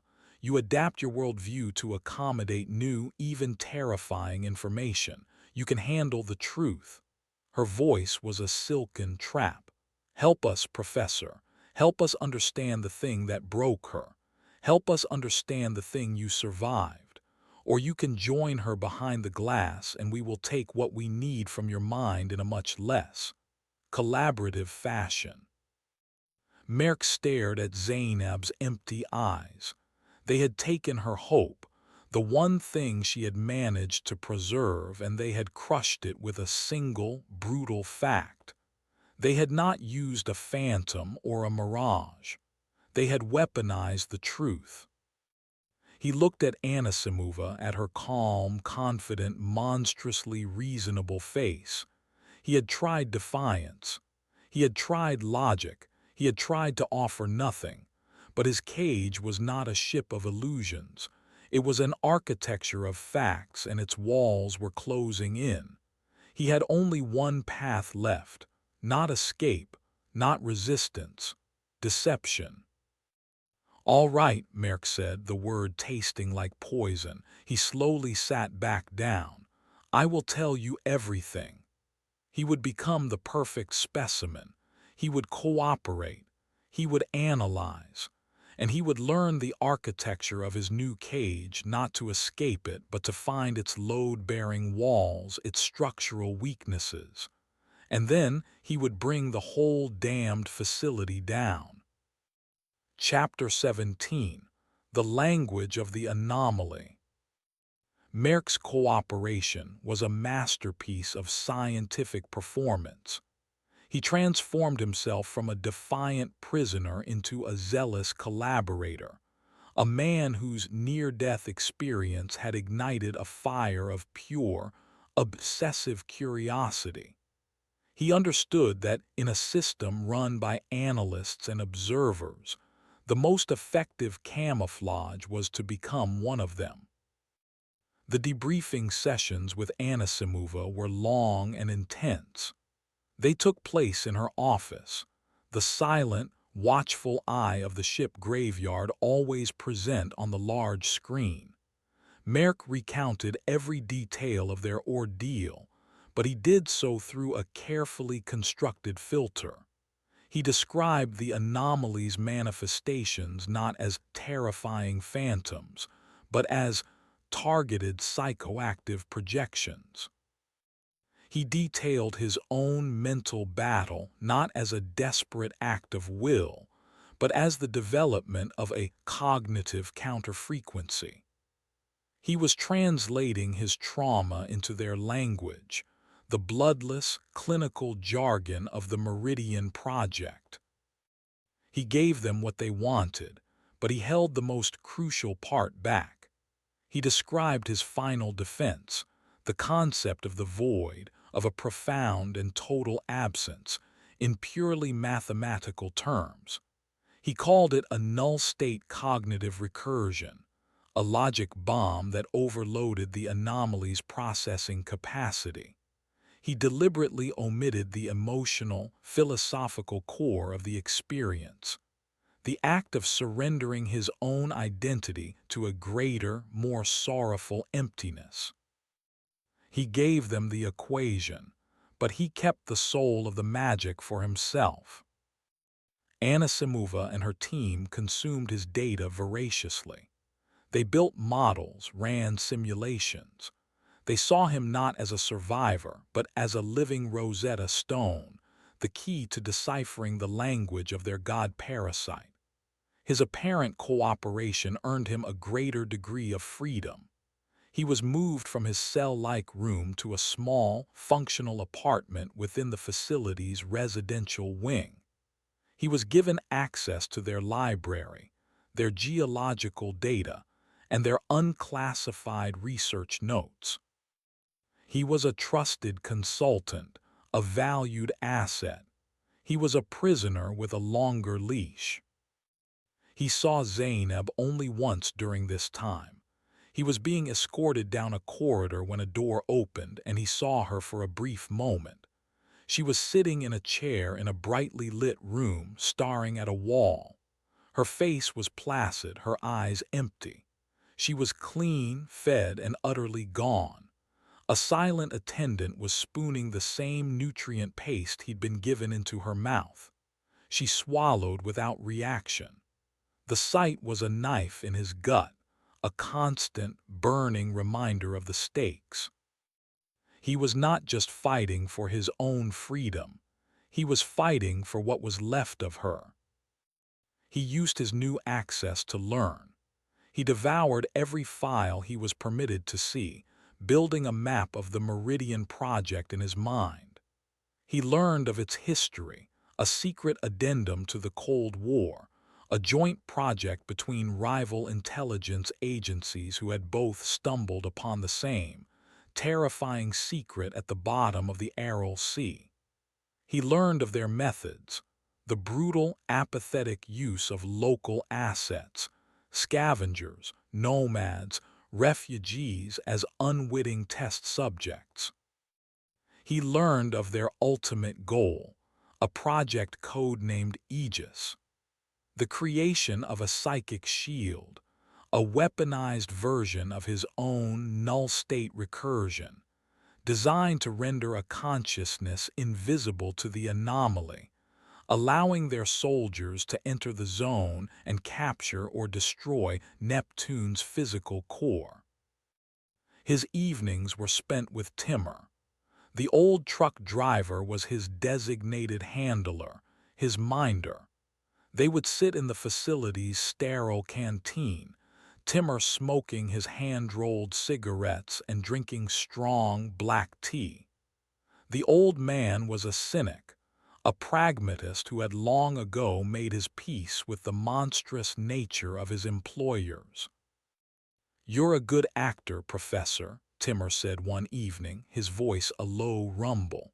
He did not look at Merk, his gaze fixed on the swirling tea in his mug. "But I have been driving this road for 20 years. I have brought back pieces of men. I have brought back men who scream at shadows. I have brought back men who have forgotten their own names. I have never brought back one who looks as whole as you. That kind of wholeness. It is a lie." Merk did not deny it. He met the old man's gaze in the reflective surface of the tabletop. "What do you want, Timur?" "I want to know what you are planning," the old man said. "Because whatever it is, it will fail. This place has no exits. Anisimova does not make mistakes." "Anisimova's mistake is that she believes this is a scientific problem," Merk replied quietly. "She thinks the anomaly is a machine to be reverse-engineered, but she's wrong. It's not a machine, it's a hunger, and you cannot reason with a hunger. You can only feed it or you can starve it." A flicker of interest appeared in Timur's weary eyes. "And you, what will you do?" "Anisimova is starving it of what it truly needs, complex, willful, hopeful minds. She throws its scraps desperate scavengers with simple, predictable fears. She maintains the equilibrium," Merk said, echoing the director's own words. I am going to disrupt the equilibrium. I am going to prepare a feast. Over the next few weeks, Merck refined his plan. It was a plan of audacious, suicidal simplicity. He could not escape the facility. He could not fight his way out, but he could turn his prison into a weapon. The Meridian facility was a dam holding back the flood. He would not try to climb the dam, he would blow it up. He used his access to the project's systems. He was a consultant, asked to review the data from their network of sensors placed around the graveyard. These sensors measured psychic resonance, atmospheric pressure, and electromagnetic fields. He noticed a pattern. The anomaly's dormant state was not uniform. It had cycles, tidal ebbs and flows of energy that the Meridian team had logged but not fully understood. He identified the lowest point in its cycle, a period of deep slumber that occurred once every 72 hours. This would be his window. He also studied the facility's own systems, its power grid, its communication arrays, its security protocols, and he studied its people, the bored guards, the overworked scientists, the hollow-eyed support staff. They were all cogs in a machine, their minds dulled by routine and isolation. They were the opposite of the desperate, hopeful minds the anomaly craved. But they were minds nonetheless. Dozens of them, a banquet if they could be properly served. The key was Anisimova herself. Her mind was the prize. Brilliantly structured, powerfully focused, filled with the grand, hubristic hope of controlling a god. If he could expose her mind, her raw consciousness, to the anomaly, it would be a feast unlike any other. The anomaly would not just wake, it would gorge. Its field would expand with explosive force, and in that moment of cataclysmic psychic overload, the facility's systems and its dam of control would shatter. He needed a trigger, a way to connect Anisimova directly to the anomaly, a way to bypass all the shields and protocols. He found it in the facility's most secure room, the Aegis Laboratory. It was here they were trying to build their psychic shield, using Sokolova's designs and his own debriefing data. The core of their device was a psychoresonant amplifier designed to broadcast a signal meant to block the anomaly's influence. But Merck theorized, if you reverse the polarity, it wouldn't be a shield. It would be a beacon, a dinner bell. He needed to get into that lab. He needed to get Anisimova into that lab. And he needed to do it during the anomaly's deepest slumber, so that its sudden, violent awakening would be a shock to the entire system. He approached Timur one evening, his plan finalized. "I need your help," he said. Timur took a long drag from his cigarette. "I am a truck driver, professor, not a revolutionary." "You are the man who drives the road," Merck countered. "You are the only person here who regularly leaves the cage. You have a choice, Timur. You can help me, and I can give you a chance to drive away from this place for good. Or you can do nothing, and I promise you, in a very short time this place will cease to exist. You will be consumed with all the rest." Timur looked at him, his old, tired eyes searching Merck's face. He saw no bluff. He saw only a cold, absolute certainty. The certainty of a man who had already faced God and entropy and had nothing left to lose. The old man slowly, deliberately, crushed his cigarette into the ashtray. "What do you need?" Chapter 18. The Feast of Reason. The plan unfolded during the facility's midnight shift. the deadest time in a place already defined by a living death. It was the nadir of the anomaly's energy cycle, the moment Merck had calculated it would be at its most dormant, its most receptive to a sudden, violent stimulus. Timur was the first piece in the puzzle.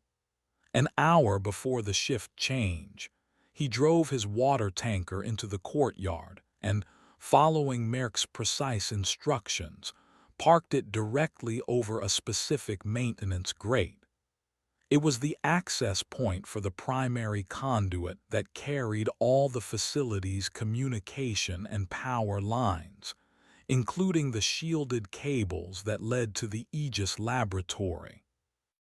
He reported a minor, fictitious fuel leak, a plausible issue that would keep the truck parked there for a few hours without raising suspicion. The second piece was a system-wide diagnostic Merck himself had scheduled. As a trusted consultant, he had convinced the night shift technicians that he needed to test the psychic resonance sensors for signal drift. It was a plausible, boring, technical request that no one questioned. The diagnostic created a 5-minute window where the entire facility's internal security sensor grid would be momentarily offline for a recalibration. The third piece was the bait. Merck approached Anasimova's quarters, his face a mask of controlled panic. "Director," he said, his voice urgent, "the diagnostic is showing a massive energy spike. It's not from Neptune, it's from the Aegis lab. The amplifier is caught in a feedback loop. It's going to overload." He had chosen his words perfectly. An overload in her pet project, the culmination of all their research, was a crisis she would have to manage personally. As he predicted, she didn't delegate. She swept past him, her face a mask of cold fury, heading directly for the lab. Merck followed a few steps behind. As they moved through the silent, white corridors, the 5-minute window of the security blackout began. They reached the Aegis lab. Anasimova swiped her keycard and pressed her thumb to the scanner. The heavy door hissed open. The lab was a room of cold, blue light. In the center, the psychoresonant amplifier sat on a raised platform. It was a more advanced, more stable version of Sokolova's device, a beautiful, menacing sculpture of crystalline lattices and humming silver coils. "Report," Anasimova snapped, striding toward the device's main control panel. "The energy signature is unstable," Merck said, moving to a secondary terminal. "It appears to be self-referential, as if the device is observing itself." He was feeding her a stream of technical nonsense, a narrative designed to draw her deeper into the trap. While her attention was focused on her console, Merck's fingers flew across his own. He was not running diagnostics. He was executing a simple, brutal command he had coded earlier. He was revering the polarity of the amplifier. He was turning the shield into a beacon. The final piece was Timur. Sitting in the cab of his truck, he watched the second hand on his watch. When it reached the precise moment Merck had specified, he reached down and pulled a heavy, insulated lever he had wired to the truck's battery. A massive surge of electrical power, thousands of amps, shot from the truck, through the cables he had attached to the maintenance grate, and directly into the facility's main conduit. The effect was instantaneous. The facility's lights flickered and died, plunging them into absolute darkness. The backup generators located on the far side of the compound would kick in within a minute, but for now there was only blackness. The power surge hit the Aegis lab a split second later, with its safety protocols momentarily scrambled by the blackout. The amplifier did not shut down. It did the opposite. It overloaded. A piercing, silent whine filled the room, a sound felt in the teeth and bones rather than the ears. The amplifier, now a beacon, pulsed once, a flash of brilliant, cerulean light that illuminated the lab in a ghostly, strobing glare. In that flash, Merk saw Anasimova's face, her eyes wide with horrified understanding as she realized what he had done. The beacon sent a single, focused, powerful thought out into the desert. It was not a complex idea. It was a simple, irresistible concept. Awake. It was a psychic sledgehammer aimed directly at the slumbering consciousness of the Neptune anomaly. And the anomaly answered. The psychic shockwave hit the facility like a physical explosion. It was not a sound.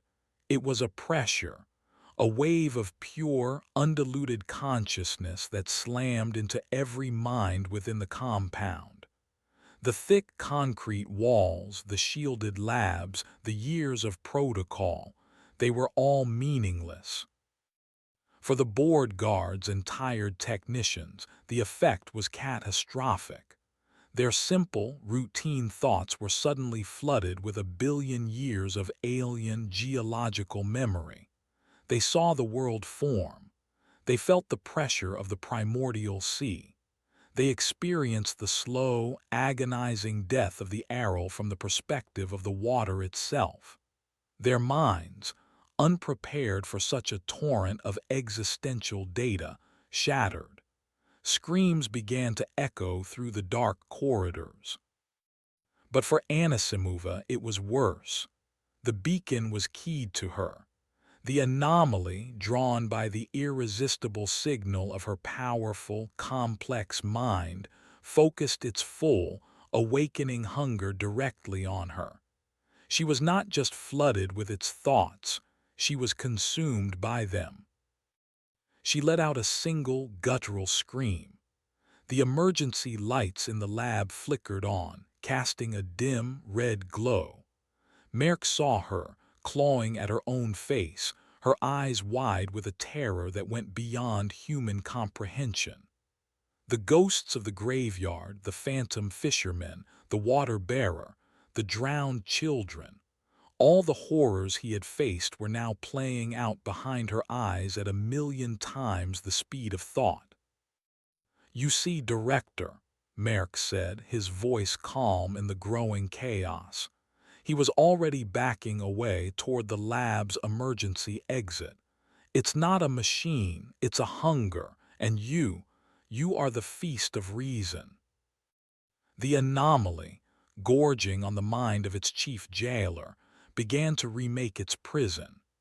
The pristine white walls of the corridor outside the lab began to weep a thick, brine-like fluid. The floor buckled, plates of metal groaning as the ship graveyard began to superimpose itself over the sterile facility. The distant, rhythmic thump-thump of the Neptune heart began to echo, not from the desert, but from the very foundations of the building. The dam had broken, the flood was here.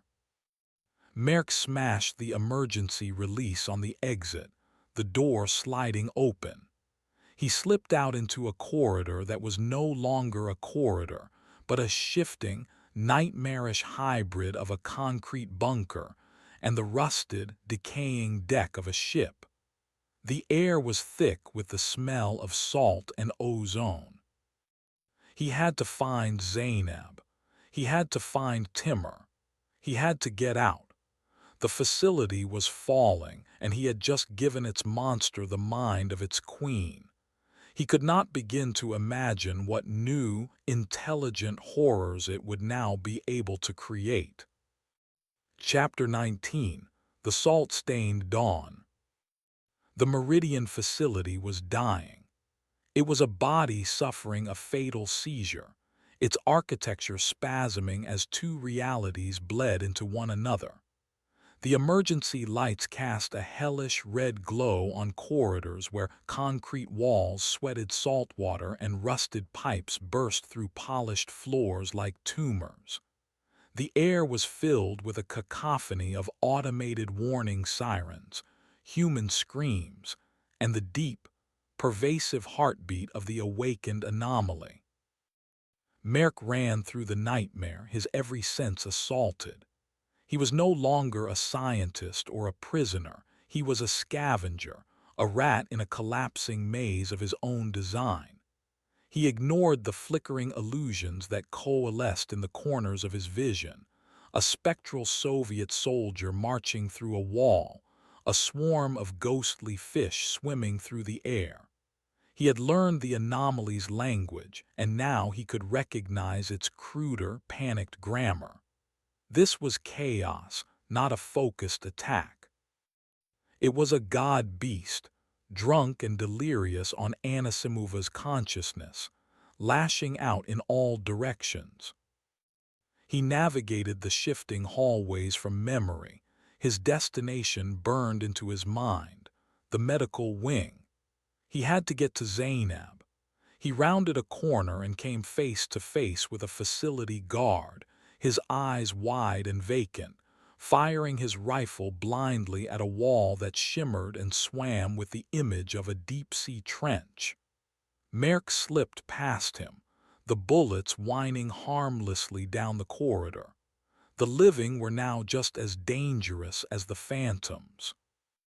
He found the room where he had last seen Zainab. The door was ajar, the magnetic lock fried.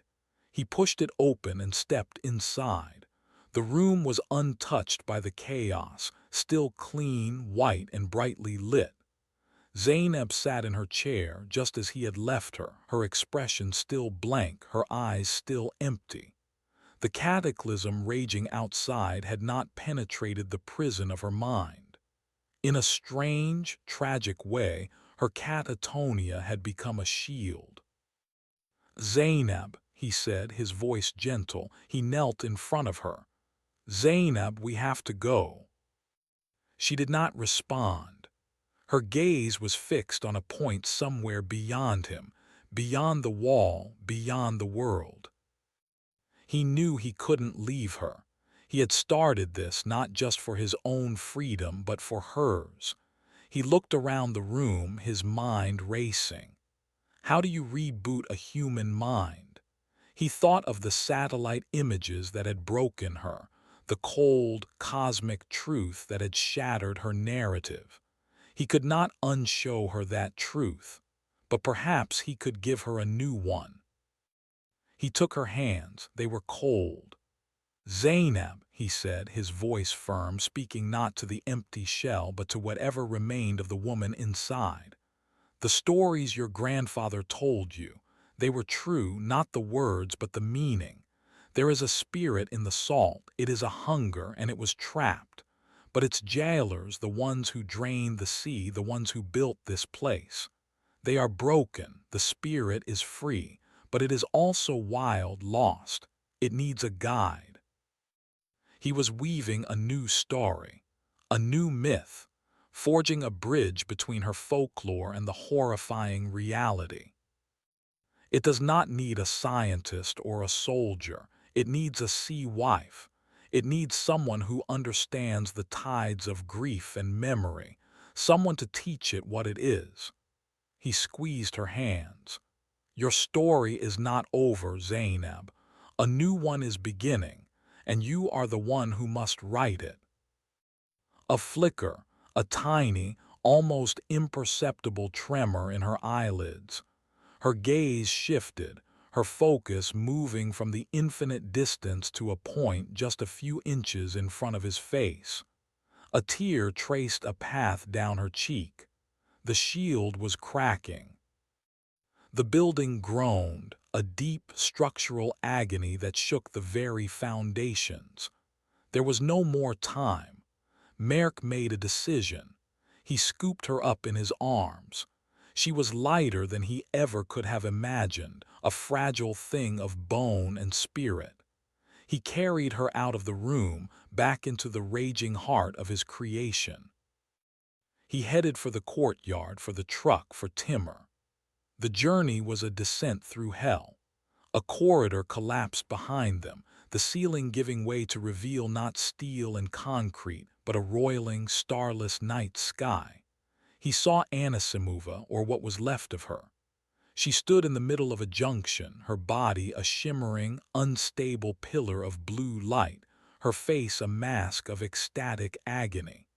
She was the epicenter, the new heart of the anomaly, and reality warped and buckled around her.